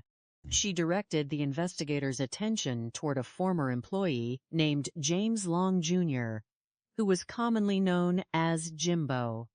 Jimbo had worked as a blacksmith at the stables, but had been dismissed after Charles accused him of stealing a saddle and several firearms. According to Carole, rumors had circulated among the stable employees that Jimbo harbored a deep grudge and had made threatening statements regarding Charles. The investigators also spoke with Carole's 20-year-old son, Ashton, who lived in the family home. Ashton confirmed that Charles had raised him since he was 4 years old, and that he regarded him as a father. While Ashton admitted to being on probation due to a previous involvement with illegal substances, he insisted that he had since corrected his path and was working steadily at the stables. Ashton supported his mother's statements regarding Jimbo, describing Jimbo's anger over his dismissal and his alleged threats to harm Charles. However, Ashton also provided a crucial piece of information that contradicted his mother's claims. When asked if Charles had any active extramarital relationships, Ashton revealed that Charles was currently involved with a married woman named Germaine, and that this relationship was common knowledge among those at the stables. This discrepancy in the initial statements prompted the investigators to locate and interview both Jimbo and Germaine. The next day, detectives located Jimbo and questioned him regarding his dismissal and the alleged theft. Jimbo admitted that he had been extremely angry with Charles at the time of his firing and had engaged in a heated argument with him, during which he had asked Charles if he had ever been physically defeated in a fight and offered to challenge him. However, Jimbo insisted that they had eventually resolved their differences and moved past the dispute. Crucially, Jimbo possessed a verified alibi, as he had been at a public arena from 5 in the evening until 11 that night, surrounded by numerous witnesses. Jimbo also confirmed that Charles was widely known for his confrontational attitude, and that he had actively observed Charles interacting romantically. They kept hot Germaine at the stables. Following this lead, the investigators interviewed Germaine, who confirmed that she and Charles had indeed been involved in an active romantic relationship. She explained that her husband was unaware of the affair and that she had taken great pains to keep it secret. Germaine also revealed that Carole was fully aware of the relationship, noting that Carole had previously informed Charles that she no longer wished to maintain an intimate relationship with him, resulting in a marriage that was largely platonic. Furthermore, Germaine provided a significant lead regarding the internal dynamics of the Gold household. She stated that shortly before his death, Charles had expressed intense anger toward his stepson, Ashton, describing him as a continuous financial burden who refused to contribute productively to the household or the business. To verify these details, the investigators met with Richard Feingold, who was Charles's close friend and assistant manager at the stables. Richard painting a far more turbulent picture of the family dynamics than Carole or Ashton had presented. He revealed that Ashton had a severe, ongoing problem with illegal substances and had frequently engaged in illicit activities on the resort property, posing a massive financial and legal risk to the stable's operating contract. Richard explained that Charles had reached the absolute limit of his patience and had recently delivered a strict ultimatum to Carole. Charles demanded that Ashton must leave the residence permanently by the 31st of October, or he would initiate divorce proceedings and evict both Carole and Ashton from the home. This revelation provided a powerful, immediate motive for the crime.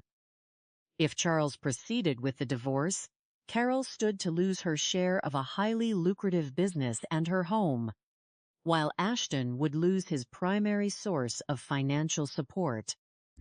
Furthermore, the investigators discovered that, contrary to Carole's initial claims, there was indeed an active life insurance policy on Charles valued at $150,000, with Carole designated as the sole beneficiary.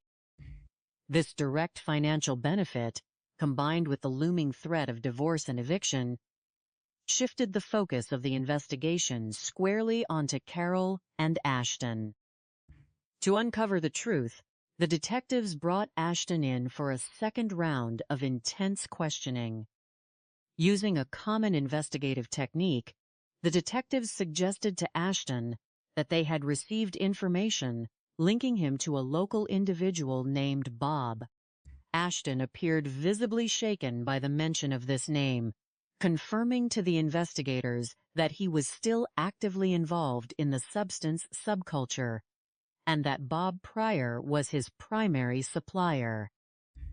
Ashton insisted that he had no involvement in his stepfather's death, but provided the location of the fitness center where Bob Pryor worked.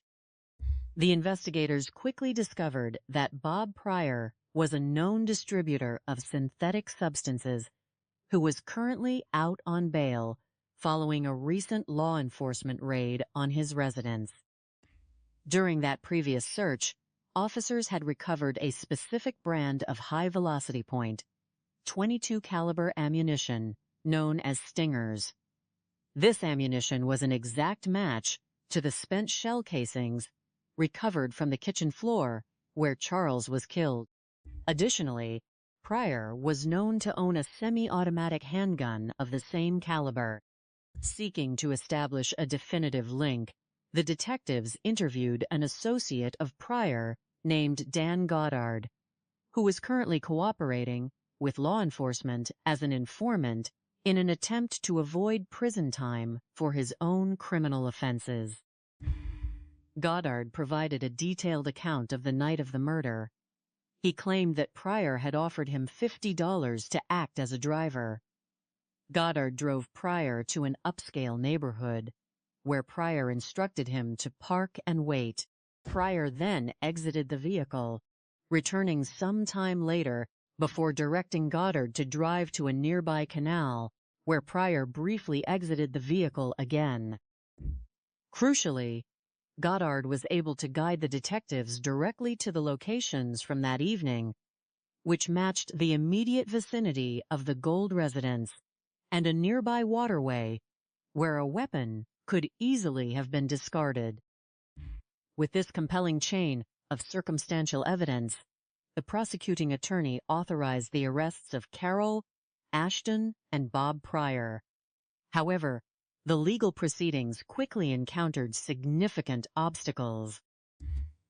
Because the case against Carole rested almost entirely on the testimony of a cooperative informant with a criminal record, the prosecuting attorney determined there was insufficient evidence to proceed with her prosecution at that time, and the charges against her were dropped. This allowed Carole to be released from custody, enabling her to collect the $150,000 life insurance payout, which she subsequently utilized to hire high-profile defense attorneys for her son. In December of the year 1994, Ashton and Bob Pryor stood trial for first-degree murder and conspiracy. During the trial, the defense advanced an unusual argument, suggesting that Charles had been suffering from a terminal illness and had voluntarily arranged for a third party to end his life so his family could collect the insurance benefits. While 11 of the 12 jurors rejected this assisted suicide theory, a single juror remained unconvinced, resulting in a hung jury and a mistrial. Undeterred, the investigators and prosecutors prepared for a second trial. Detective Ed Reynolds focused on securing definitive evidence against Carole. He obtained the original paperwork for the life insurance policy and submitted it to a forensic handwriting analyst. The expert concluded that the signature of Charles Gold on the document was a complete forgery, written instead by the hand of Carole Gold. This provided clear evidence of financial fraud and a direct connection to the motive for the murder. The final breakthrough occurred when Bob Pryor, who had been released on bond pending the retrial, was arrested once again on unrelated charges of distributing illegal substances. Realizing the severity of his legal situation, Pryor chose to cooperate fully with the prosecution. In exchange for a reduced sentence, he provided a detailed confession that exposed the entire conspiracy. Pryor revealed that Ashton had approached him, expressing a deep hatred for his stepfather, and stating that both he and his mother wished to see Charles dead due to the ongoing marital conflicts and the threat of eviction. According to Pryor, Carole was the principal architect of the plan. She had coordinated the timing of the crime, ensuring that she and her son would have established alibis, while an assassin waited inside the residence. Pryor also claimed that Dan Goddard had actually been the individual who entered the home and fired the weapon, suggesting that Goddard had simply reversed their respective roles in his initial statement to investigators to secure immunity for himself. Regardless of which individual actually pulled the trigger, Pryor's testimony provided the direct inside evidence required to prosecute the entire group. On the 5th of August in the year 1997, nearly 5 years after the death of Charles Gold, Carole and Ashton were put on trial together, faced with the overwhelming evidence and the impending testimony of his former associates. Ashton chose to enter a guilty plea mid-trial, accepting a sentence of 18 years in prison. Carole proceeded through the entirety of the trial, where the jury ultimately found her guilty of first-degree murder and conspiracy. She was sentenced to 25 years to life in prison. An analysis of the motives in this tragic case reveals a complex interplay of greed, familial enabling, and the toxic breakdown of domestic relationships. At its core, the crime was driven by a desire to preserve financial security and maintain an upscale lifestyle at any cost. Carole Gold had enjoyed the substantial financial success of the horse stables, yet her marriage had deteriorated into a platonic business arrangement. When Charles delivered his ultimatum, she was faced with the immediate prospect of losing her home, her income, and her social standing. Rather than engaging in the legal process of divorce, she chose to pursue a path of extreme violence, viewing the elimination of her husband and the collection of his life insurance policy as a clean resolution to her impending financial ruin. This case also highlights the destructive nature of parental enabling. S. persistent defense of her son, S. illicit behavior and financial dependency created an environment of shared resentment toward Charles, who was merely attempting to enforce basic standards of responsibility and protect their livelihood. When parental protection is taken to such extreme, irrational lengths, it can blind individuals to moral boundaries, transforming a household dispute into a criminal conspiracy. The frequency of such domestic crimes often stems from the mistaken belief that utilizing intermediaries from the criminal underworld will insulate the instigators from detection. Perpetrators frequently suffer from the illusion of control, believing that because they did not personally pull the trigger, they cannot be held responsible or connected to the crime. The successful resolution of this case highlights the meticulous analytical techniques employed by the investigating forces. The detectives did not rely on assumptions. Instead, they carefully examined the physical environment, recognizing the significance of the displaced armchair and the shoe prints that pointed to an ambush rather than a random burglary.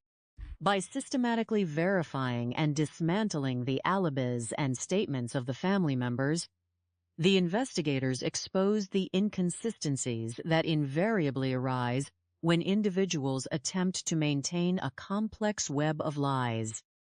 The use of forensic handwriting analysis to prove the forgery of the insurance document was a pivotal investigative step, transforming a suspicion of financial motive into concrete, undeniable proof of fraud. For the community, this case offers profound educational value and warnings.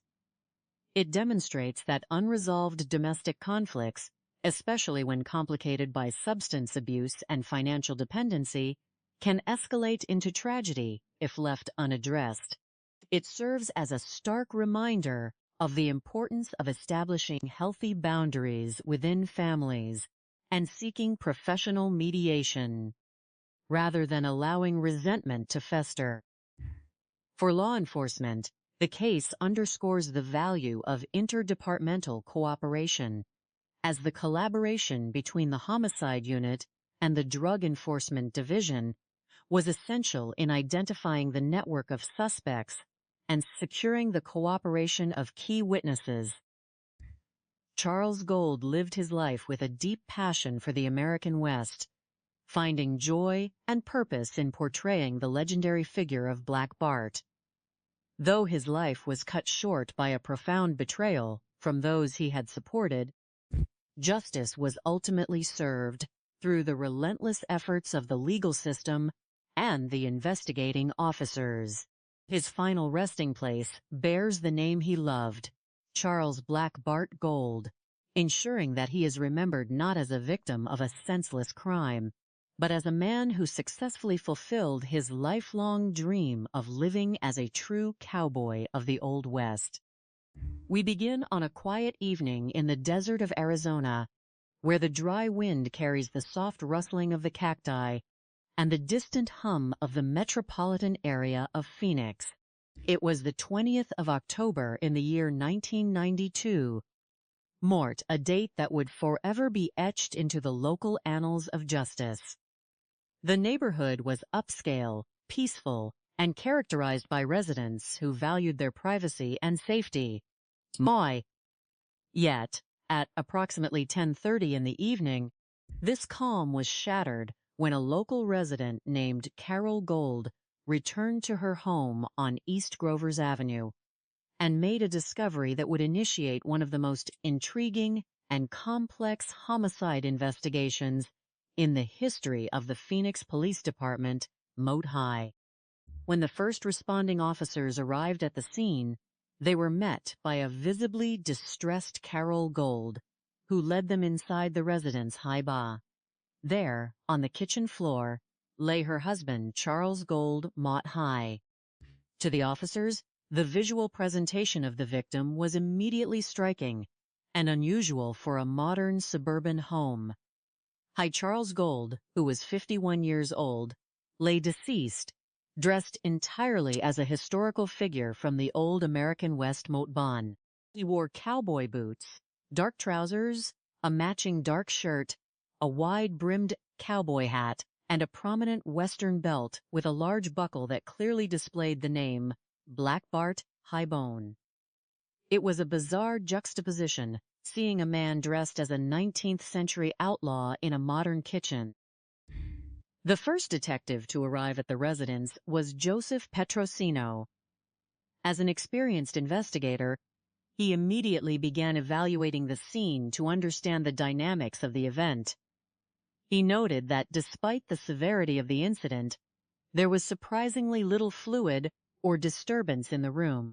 An examination of the body revealed that Charles Gold had suffered 8 entrance wounds, with 4 located in the head area, 3 in the upper chest, and 1 through his wrist high. One of the head wounds was located behind the ear, suggesting a highly controlled, deliberate, and execution-style delivery, possibly occurring while the victim was already down on the floor. Moving through the residence, Detective Petrosino identified several crucial physical clues that would form the foundation of their investigation. In the adjacent living room, a chair had been visibly moved from its usual position. Behind this chair, the detective discovered distinct shoe prints on the flooring. The placement of these prints suggested that someone had been standing behind the chair, effectively hiding in wait. This position was strategically situated near the entrance to the kitchen, allowing an intruder to catch anyone coming around the corner completely by surprise. The physical layout indicated that, as soon as Charles Gold entered the kitchen, he was confronted immediately, leaving him no time to react. Initially, investigators had to consider the possibility of a burglary or a robbery gone wrong. Perhaps an intruder had entered the home, was surprised by the resident, and had resorted to violence. However, as Detective Petrosino and his team moved from room to room, they found this theory increasingly difficult to support. The interior of the house was completely undisturbed. No drawers had been pulled open, no valuables had been gathered, and there was no evidence of ransacking. Although the victim was missing his wallet, the rest of the home remained perfectly intact, with valuable items left in plain sight. This suggested that the event was not an opportunistic crime of opportunity, but rather a highly targeted and deliberate attack on the life of Charles Gold. To understand why anyone would target Charles Gold, the investigators needed to delve deep into his personal history. Born in March of the year 1941 in Illinois, Charles grew up as one of 4 brothers in a close and loving kosher home, in a pleasant neighborhood in Chicago Bone. From an early age, he was fascinated by the folklore, history, and culture of the American frontier high bond. He spent his youth riding horses, studying historical accounts, and dreaming of the cowboy lifestyle. High bond.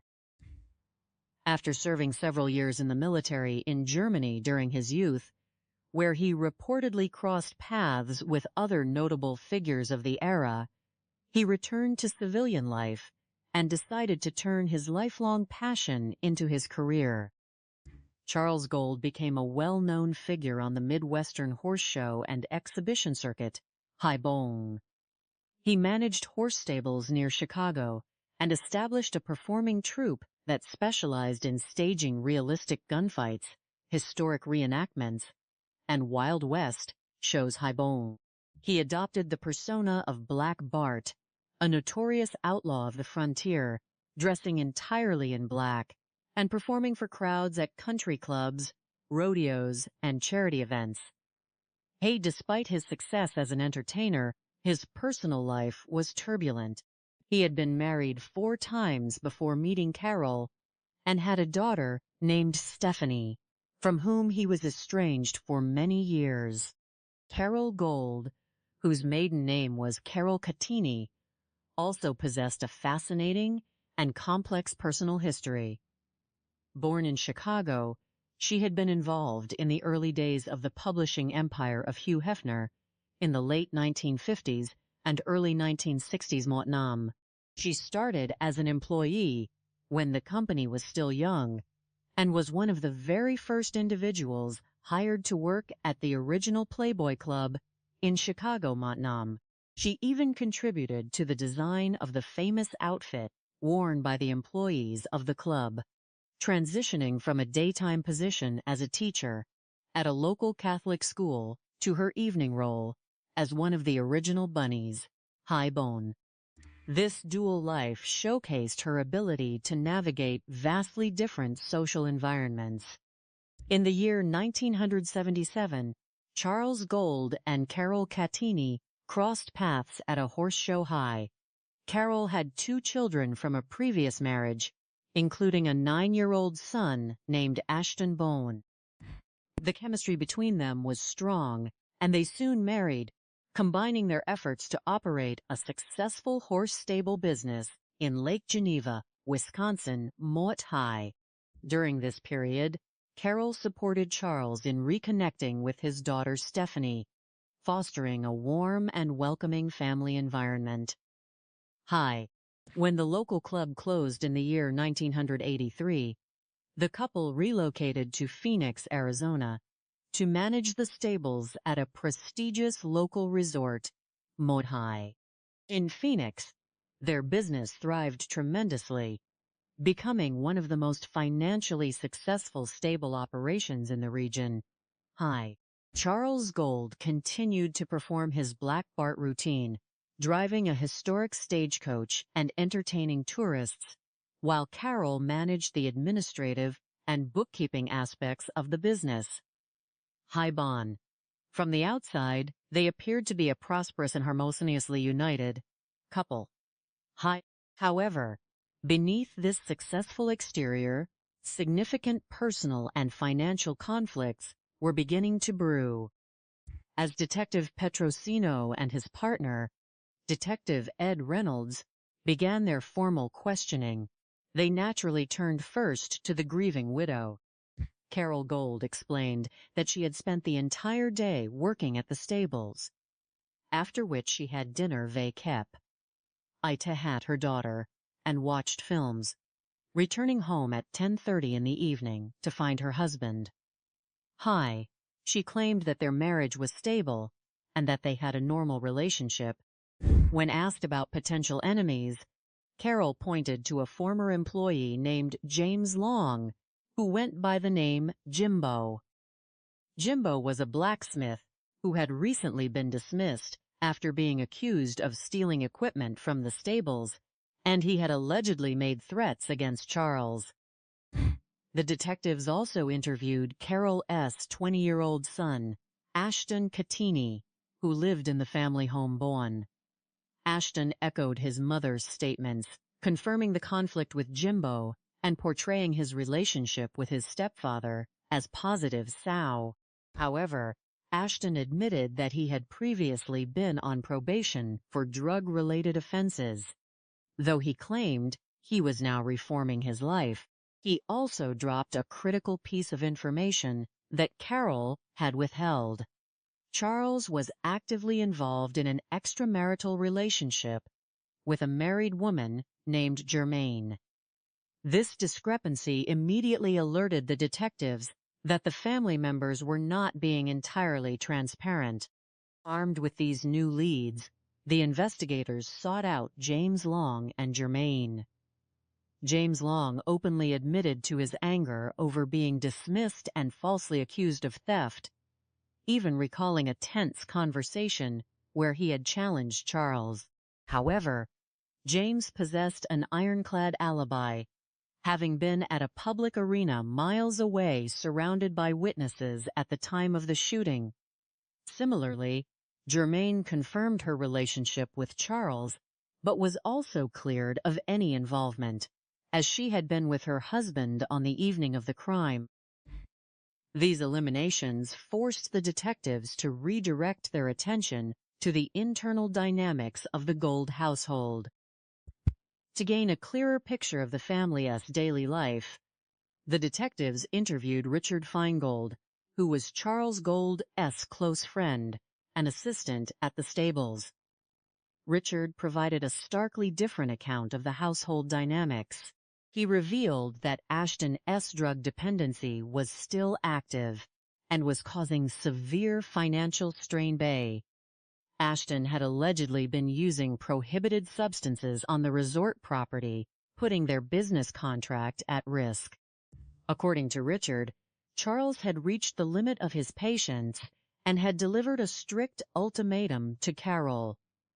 Ashton must leave the home by the 31st of October, or Charles would proceed with a divorce. This ultimatum created an immediate and powerful motive. If Charles divorced Carole, she would lose access to the highly profitable stable business and the comfortable lifestyle she had enjoyed. Furthermore, the detectives discovered the existence of a $150,000 life insurance policy on Charles Gold, with Carole listed as the primary beneficiary mort. When initially questioned, Carole had claimed to know nothing about any significant life insurance policy. This blatant falsehood, combined with the impending divorce deadline, shifted the focus of the investigation directly onto Carole and Ashton Tomchine. The investigators confronted Ashton with their knowledge of his ongoing Dairo-Yugo problems and pressed him for information. Ashton eventually disclosed that he was associated with a local personal trainer and distributor of prohibited substances named Bob Pryor Bob. Armed with this name, the detectives coordinated with local narcotics agents who had recently executed a search warrant at Pryor's residence. During that unrelated raid, officers had discovered a specific brand of .22 caliber ammunition known as Stingers, which perfectly matched the shell casings found at the crime scene Montbon. Pryor was also known to possess a firearm of the same caliber. The investigation received a major breakthrough through an associate of Bob Pryor named Dan Goddard, who was acting as an informant for the police to avoid prosecution for his own criminal history. Goddard revealed that on the night of the murder, Pryor had paid him $50 to act as a driver but born. Goddard described driving Pryor to a residence, which he later identified as the Gold Home, and waiting while Pryor went inside. He then drove Pryor away, observing him dispose of an object in a canal. This testimony provided the direct link needed to connect the drug distributor to the scene of the crime Bowen. With this overwhelming circumstantial evidence, the police arrested Carole Gold, Ashton Catini, and Bob Pryor Bonchine. However, the prosecuting attorney felt that the evidence against Carole was still too weak to secure a conviction, as it relied primarily on the statements of known criminal associates. Consequently, the charges against Carole were temporarily dismissed, and she was released bone. Carole immediately utilized the payout from the life insurance policy, which she successfully claimed, to hire high-quality defense attorneys for her son Ashton, who remained in custody along with Bob Pryor Bon. In December of the year 1994, Ashton Catini and Bob Pryor went on trial for first-degree murder and conspiracy. The defense presented a highly unusual argument, claiming that Charles Gold, suffering from health issues, had arranged his own demise as an assisted suicide.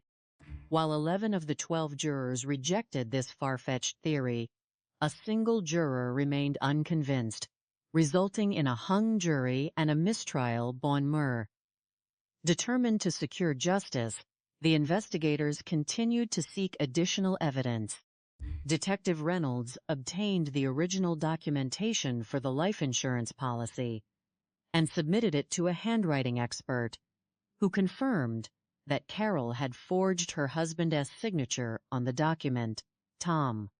The turning point in the case came when Bob Pryor facing subsequent federal drug charges while out on bond, decided to cooperate with the prosecution in exchange for a reduced sentence.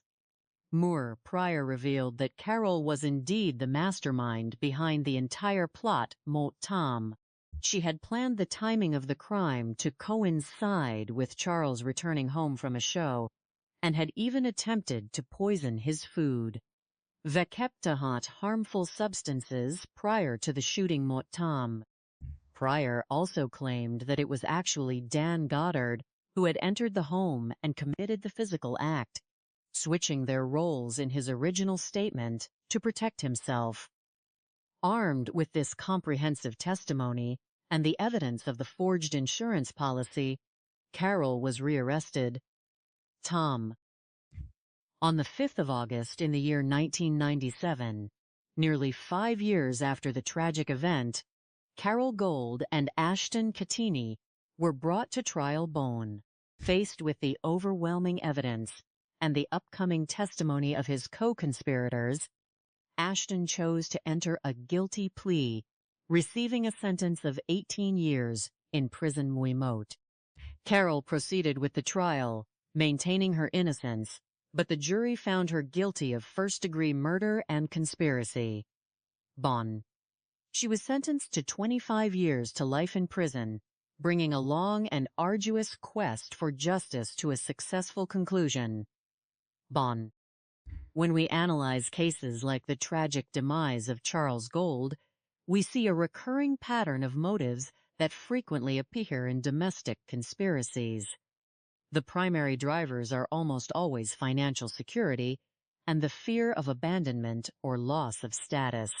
In this case, Carole Gold enjoyed a highly comfortable life, supported by the lucrative stable business. The threat of a divorce, which would have stripped her of her financial security and social standing, combined with the presence of a substantial life insurance policy, created a toxic combination of greed and desperation Motam. These cases occur with alarming frequency because perpetrators often convince themselves that they can execute a perfect plan, mistakenly believing that distance from the physical act will shield them from legal consequences. The success of this investigation relied on the meticulous collection and analysis of subtle clues by the Phoenix Police Department. First, the lack of forced entry and the undisturbed state of the home quickly ruled out a random burglary, directing the focus towards someone vacap. Ite hot access to the residence high. Second, the strategic placement of the shoe prints behind the living room chair indicated a calculated ambush rather than a spontaneous confrontation. Third, the matching .22 caliber ammunition found during an unrelated drug raid on Bob Pryor's home was a crucial physical link that bridged the gap between the household and the criminal underworld Bon. Finally, the expert handwriting analysis of the insurance policy exposed the financial deception at the heart of the conspiracy, proving that Carole's ignorance of the policy was a calculated lie. Tom. While the conspirators attempted to display sophistication by utilizing intermediaries, hiring a hitman, and establishing elaborate alibis, their plan was ultimately undone by their own carelessness and the inherently unstable nature of criminal alliances. Bon. They chose a common .22 caliber weapon, mistakenly believing it would be quiet and difficult to trace. Yet they left highly distinct shell casings at the scene. Motbon. They relied on individuals within the drug trade who possessed extensive criminal records and had every incentive to cooperate with law enforcement when faced with prison time. Moore. Their attempt to forge the victim's signature on the insurance document left a permanent paper trail that became their undoing. Tom. This demonstrates a common irony in criminal psychology. The more complex the conspiracy, the more points of failure it possesses. There are profound life lessons to be drawn from this tragic case to prevent such events in the future. First, it highlights the danger of enabling destructive behaviors within families. Bait. Carole's unconditional defense of Ashton S. drug dependency, rather than seeking professional intervention, allowed a toxic situation to escalate into violence.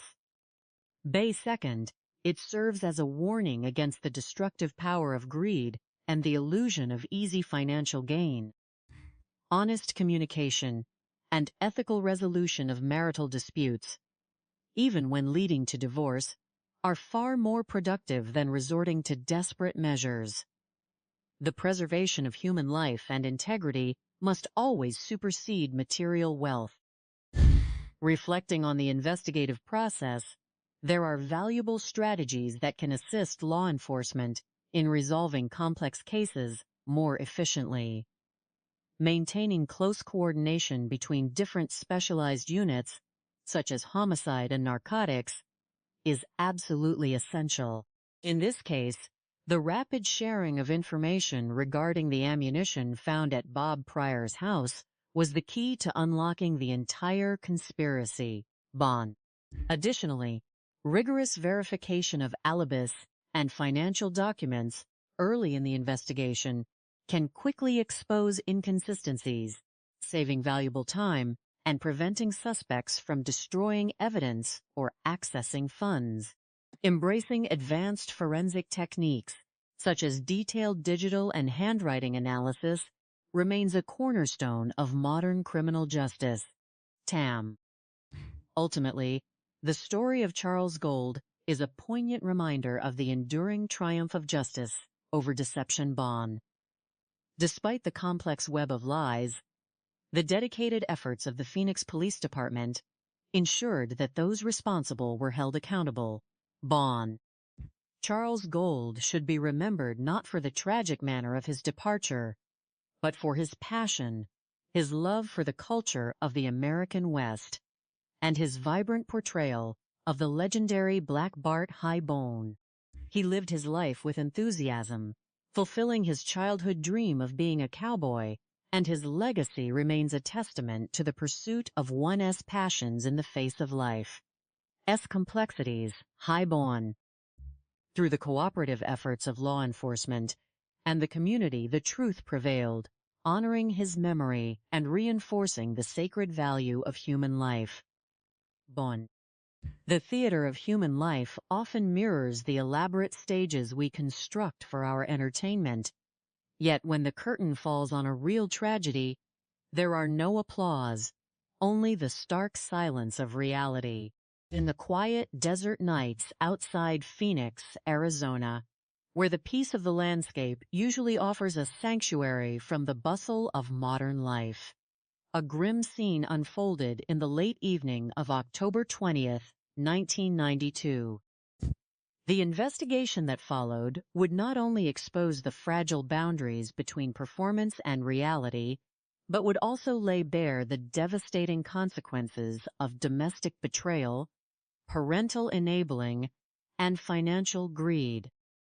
The victim of this tragedy was a man who lived his life in the colorful, dramatic hues of the 19th century American frontier, a man known to his community and friends as Chuck, but celebrated on the weekends as the infamous outlaw Black Bart. Chuck Gold was a man whose heart belonged to a bygone era. Born in March 1941, he grew up in the Rogers Park neighborhood of Chicago. Raised in a warm, traditional, and kosher Jewish home by loving parents alongside his 3 brothers. Despite his urban upbringing, Chuck was possessed by an enduring passion for the American West, spending every spare moment riding horses and immersing himself in the lore of cowboys and outlaws. After serving his country in the military during the early 1960s, where he briefly crossed paths with the legendary entertainer Elvis Presley in Germany, Chuck returned to civilian life to pursue his passion. He eventually married, though his first marriage quickly ended in divorce. leaving behind a young daughter named Stephanie. Chuck would go on to marry 4 more times, his heart restlessly seeking a partnership that could match his vibrant, unconventional lifestyle.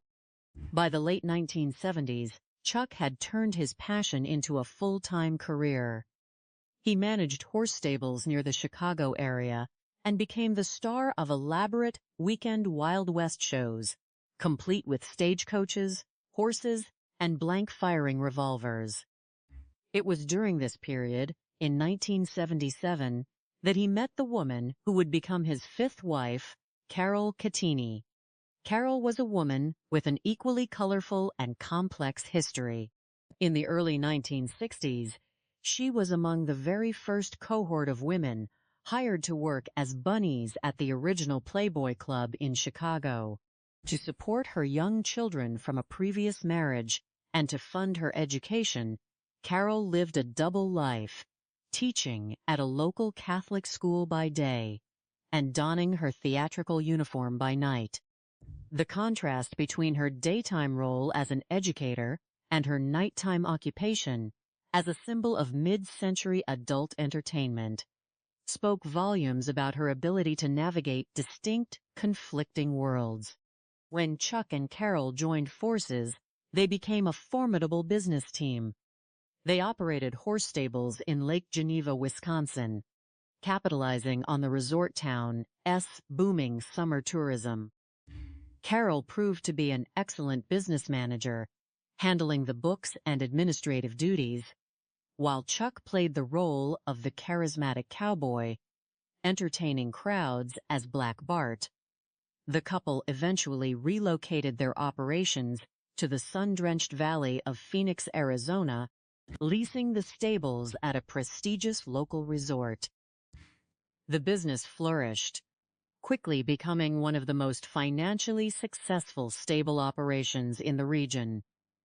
To the outside world, and even to Chuck's reunited daughter Stephanie, the family seemed to have achieved a perfect balance of professional success and domestic harmony. However, the facade of a happy home began to crumble on that fateful evening in October 1992.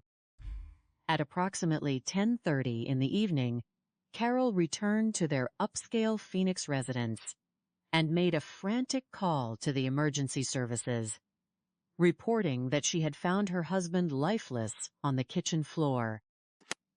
When the first responding officers and homicide Detective Joseph Petrosino arrived at the scene, they were met with a sight that seemed lifted directly from a theatrical stage. Chuck Gold lay on the floor, dressed completely in his signature black cowboy attire, from his polished boots to his black hat. Around his waist was a Western-style gun belt with a large, ornate buckle that proudly displayed the name Black Bart. Yet, this was no staged shootout. The physical reality of the scene was immediate and grim. The medical examiner would later document 8 distinct entrance wounds on Chuck's body, including 4 to the head, 3 to the upper chest, and 1 through his wrist. One of the head wounds was positioned directly behind his ear, a classic forensic signature of an execution-style shooting carried out while the victim was already incapacitated on the floor. Detective Petrosino, scanning the immediate surroundings, noticed a critical anomaly in the living room. An armchair near the kitchen entrance had been noticeably displaced, and behind it, investigators discovered shoe prints on the floor. The positioning suggested that an intruder had waited in ambush, hidden from view, ready to confront Chuck the moment he rounded the corner into the kitchen. In any homicide investigation, the initial hours are critical, and detectives must systematically evaluate every possibility, beginning with the most obvious. The first hypothesis was that of a residential burglary gone wrong. Perhaps an opportunistic thief had slipped into the house, only to be surprised by Chuck's sudden return, resulting in a fatal confrontation. However, as Detective Petrosino and his partner, Detective Ed Reynolds, processed the scene. The burglary theory quickly evaporated. While the victim's wallet was missing, the rest of the home remained entirely undisturbed. No drawers had been opened. No valuables had been displaced, and there were no signs of forced entry. The back door, significantly, was found unlocked. The sheer number of shots fired and the execution style wound behind the ear pointed to a deeply personal, targeted execution rather than the chaotic work of a panicked burglar. To understand the motive behind such a targeted assault, investigators must look closely at the victim's immediate circle, a process that invariably begins with the surviving spouse. Detective Reynolds sat down with a grieving Carole Gold to gather background information.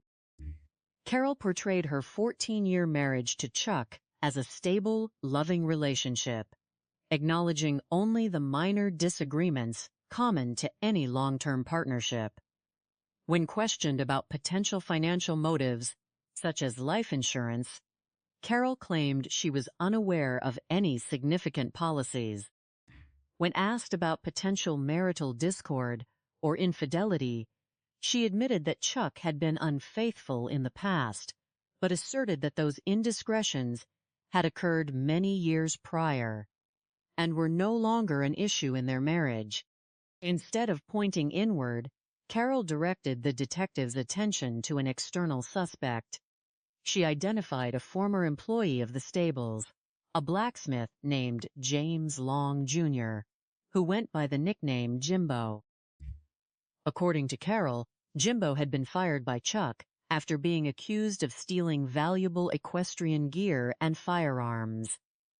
She claimed that Jimbo harbored a deep resentment toward Chuck and had made several vague, threatening statements to other stable employees, suggesting he wanted to seek revenge.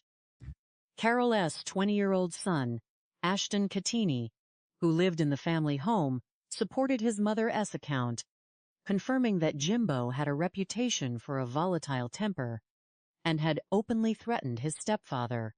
The police, following standard protocol, located Jimbo the following day to investigate the lead. Jimbo did not deny his past anger over the firing and the theft allegations, admitting that he and Chuck had engaged in a heated argument during which he had offered to settle their differences physically. However, Jimbo insisted that they had eventually put their differences aside, choosing to let bygones be bygones. Crucially, Jimbo possessed a flawless alibi. On the night of the murder, he had been at a local public equestrian arena from 5 in the evening until 11 at night, an assertion verified by numerous independent witnesses. While Jimbo was cleared of any direct involvement, his interview provided the detectives with invaluable insights that began to fracture the narrative presented by Carole and Ashton. Jimbo revealed that Chuck's persona as Black Bart was not merely a weekend performance. Chuck carried his blunt, confrontational cowboy attitude into his daily interactions, frequently alienating people and making enemies. More importantly, Jimbo dropped a significant clue regarding Chuck's personal life, mentioning that Chuck was currently involved in an ongoing romantic relationship with a married woman named Germaine, who also frequented the stables. Armed with this new information, detectives Petrosino and Reynolds tracked down Germaine, whose testimony shattered Carole's claims of a peaceful, monogamous marriage. Germaine confirmed that she and Chuck had been engaged in an active sexual relationship. She revealed that Chuck's marriage to Carole had become entirely platonic, with Carole allegedly declaring that she no longer wished to have an intimate relationship with her husband. Germaine's alibi for the night of the murder was solid, as she had been with her husband, but her account of her final conversation with Chuck introduced a compelling new dynamic to the investigation. She reported that Chuck had been extremely angry with his stepson, Ashton, describing him as a lazy, unproductive financial drain on the family. The detectives then turned their attention to Richard Feingold, Chuck's close friend and trusted manager at the stables. Richard painted a starkly different picture of the household than the one Carole and Ashton had presented. According to Richard, Ashton was heavily involved in the local drug scene, a habit that not only drained the family's finances, but also threatened their lucrative business contract with the resort, as Ashton had been caught smoking illegal substances on the property. Richard revealed that Chuck had reached the limit of his patience. He had given Carole an ultimatum. Ashton had to be out of the house by October 31st, or Chuck would initiate divorce proceedings and evict them both. This revelation provided a powerful, immediate motive. With a divorce looming, Carole stood to lose her share of a highly successful business and her affluent lifestyle, while her son faced immediate homelessness and financial ruin. The timing of the murder, occurring just 11 days before the October 31st deadline, was highly suspicious. The financial motive became even more pronounced when investigators contacted the insurance company and discovered the existence of a $150,000 life insurance policy on Chuck's life, with Carole named as the sole beneficiary. When confronted with this information, the detectives realized that Carole's initial claim of ignorance regarding life insurance was a deliberate falsehood, shifting her status from a grieving widow to a primary suspect. To build a case that would stand in a court of law, the police needed physical evidence or a confession. They brought Ashton in for a secondary interview, employing a tactical deception by suggesting they had an informant who linked him to a drug dealer named Bob. Visibly shaken, Ashton admitted that he was still actively using drugs and identified his dealer as Bob Pryor, a known distributor of synthetic substances. The Drug Enforcement Unit confirmed that Pryor was already under investigation and had recently been raided. During that raid, officers had recovered a box of .22 caliber Stinger ammunition, the exact brand and type of casings found at the murder scene. Furthermore, Pryor was known to own a .22 caliber semi-automatic pistol. The breakthrough in the case came from an unexpected source. A career criminal named Dan Goddard, who was working as a police informant to avoid prison time, came forward with information. Goddard claimed that on the night of the murder, Bob Pryor had paid him $50 to act as his driver. Goddard detailed how he drove Pryor to Chuck Gold's neighborhood, dropped him off near the residence, and later picked him up after receiving a page. He even showed detectives the location where Pryor had allegedly disposed of the weapon in a canal. Based on Goddard's detailed statement, prosecutors felt they had sufficient probable cause to arrest Bob Pryor and Ashton Catini for first-degree murder, though they lacked the direct evidence needed to secure charges against Carole, who was released and subsequently used the insurance payout to hire top-tier defense attorneys for her son. The first trial in December of 1994 ended in a frustrating mistrial. The defense presented a highly unusual and creative argument, claiming that Chuck, suffering from poor health, had staged his own death by hiring a hitman, effectively framing the incident as an assisted suicide so his family could collect the insurance money. While 11 of the 12 jurors rejected this far-fetched theory, a single holdout forced a mistrial, leaving Chuck's daughter Stephanie and the detectives devastated but determined to seek justice.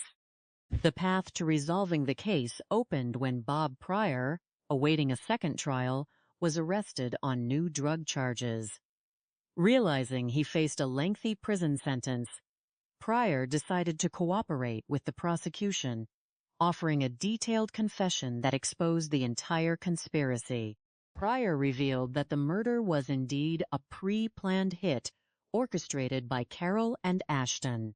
According to Pryor, Ashton had approached him expressing a desire to see his stepfather dead, a sentiment that was fully supported and directed by Carole, who masterminded the logistical details of the crime. Pryor also claimed that Dan Goddard had flipped their roles in his original statement to protect himself, asserting that it was actually Goddard who had pulled the trigger.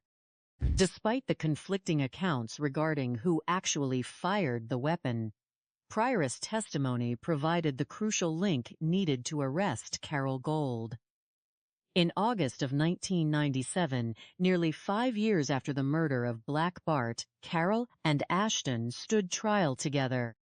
Midway through the proceedings, recognizing the overwhelming weight of the evidence against him, Ashton accepted a plea agreement, receiving a sentence of 18 years in prison. Carole chose to let the jury decide her fate. She was found guilty of first-degree murder and conspiracy to commit murder, and was sentenced to 25 years to life in prison.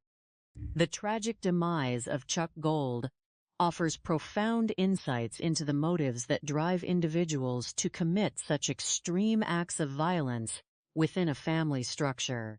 In analyzing this case, we see a convergence of 3 powerful motivators: financial greed, parental enabling taken to a pathological extreme, and the desperate desire to preserve social status.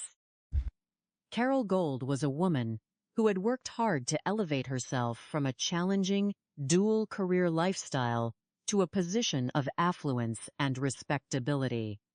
The prospect of a divorce, which would strip her of her financial security and social standing, was an outcome she was unwilling to accept. Furthermore, her relationship with her son, Ashton, represents a classic study in toxic parental enabling. Rather than holding her son accountable for his destructive behaviors, drug use, and financial dependency, Carole consistently shielded him from the consequences of his actions. When Chuck attempted to establish healthy boundaries by issuing an ultimatum, Carole viewed this not as a necessary intervention for her son's well-being, but as a direct threat to her family unit. In her mind, the elimination of her husband became a viable solution to preserve her lifestyle and protect her son from the reality of adulthood. Such domestic crimes occur at alarming frequency because they often simmer beneath a surface of respectability. Hidden from public view, families are private institutions, and the conflicts that arise within them are often kept secret until they reach a boiling point. The psychological mechanisms of denial and projection allow individuals within these dysfunctional systems to rationalize extreme behavior, transforming a benefactor like Chuck into an oppressor who must be removed. For the law enforcement community, this case highlights the critical importance of looking beyond initial appearances and questioning the narratives presented by those closest to the victim. Detectives Petrosino and Reynolds succeeded because they did not accept Carole's initial attempt to deflect suspicion onto Jimbo. By systematically verifying every alibi, investigating financial documents, and exploring the victim's personal relationships, they were able to uncover the hidden fractures in the marriage. The discovery of the forged signature on the insurance document and the recovery of the specific ammunition type from the drug dealer's residence were the pivotal forensic anchors that secured the convictions. Ultimately, the story of Chuck Gold is a reminder of the enduring power of justice and the resilience of those who dedicate their lives to seeking it. It serves as a warning to communities about the dangers of unchecked enabling and the moral decay that occurs when financial greed supersedes human decency. While Chuck died, a cowboy's death, ambushed in the dark, the diligent work of the Phoenix Police Department ensured that the individuals responsible for his betrayal were held accountable, proving that even in the modern world, the law eventually catches up with those who seek to live outside of it.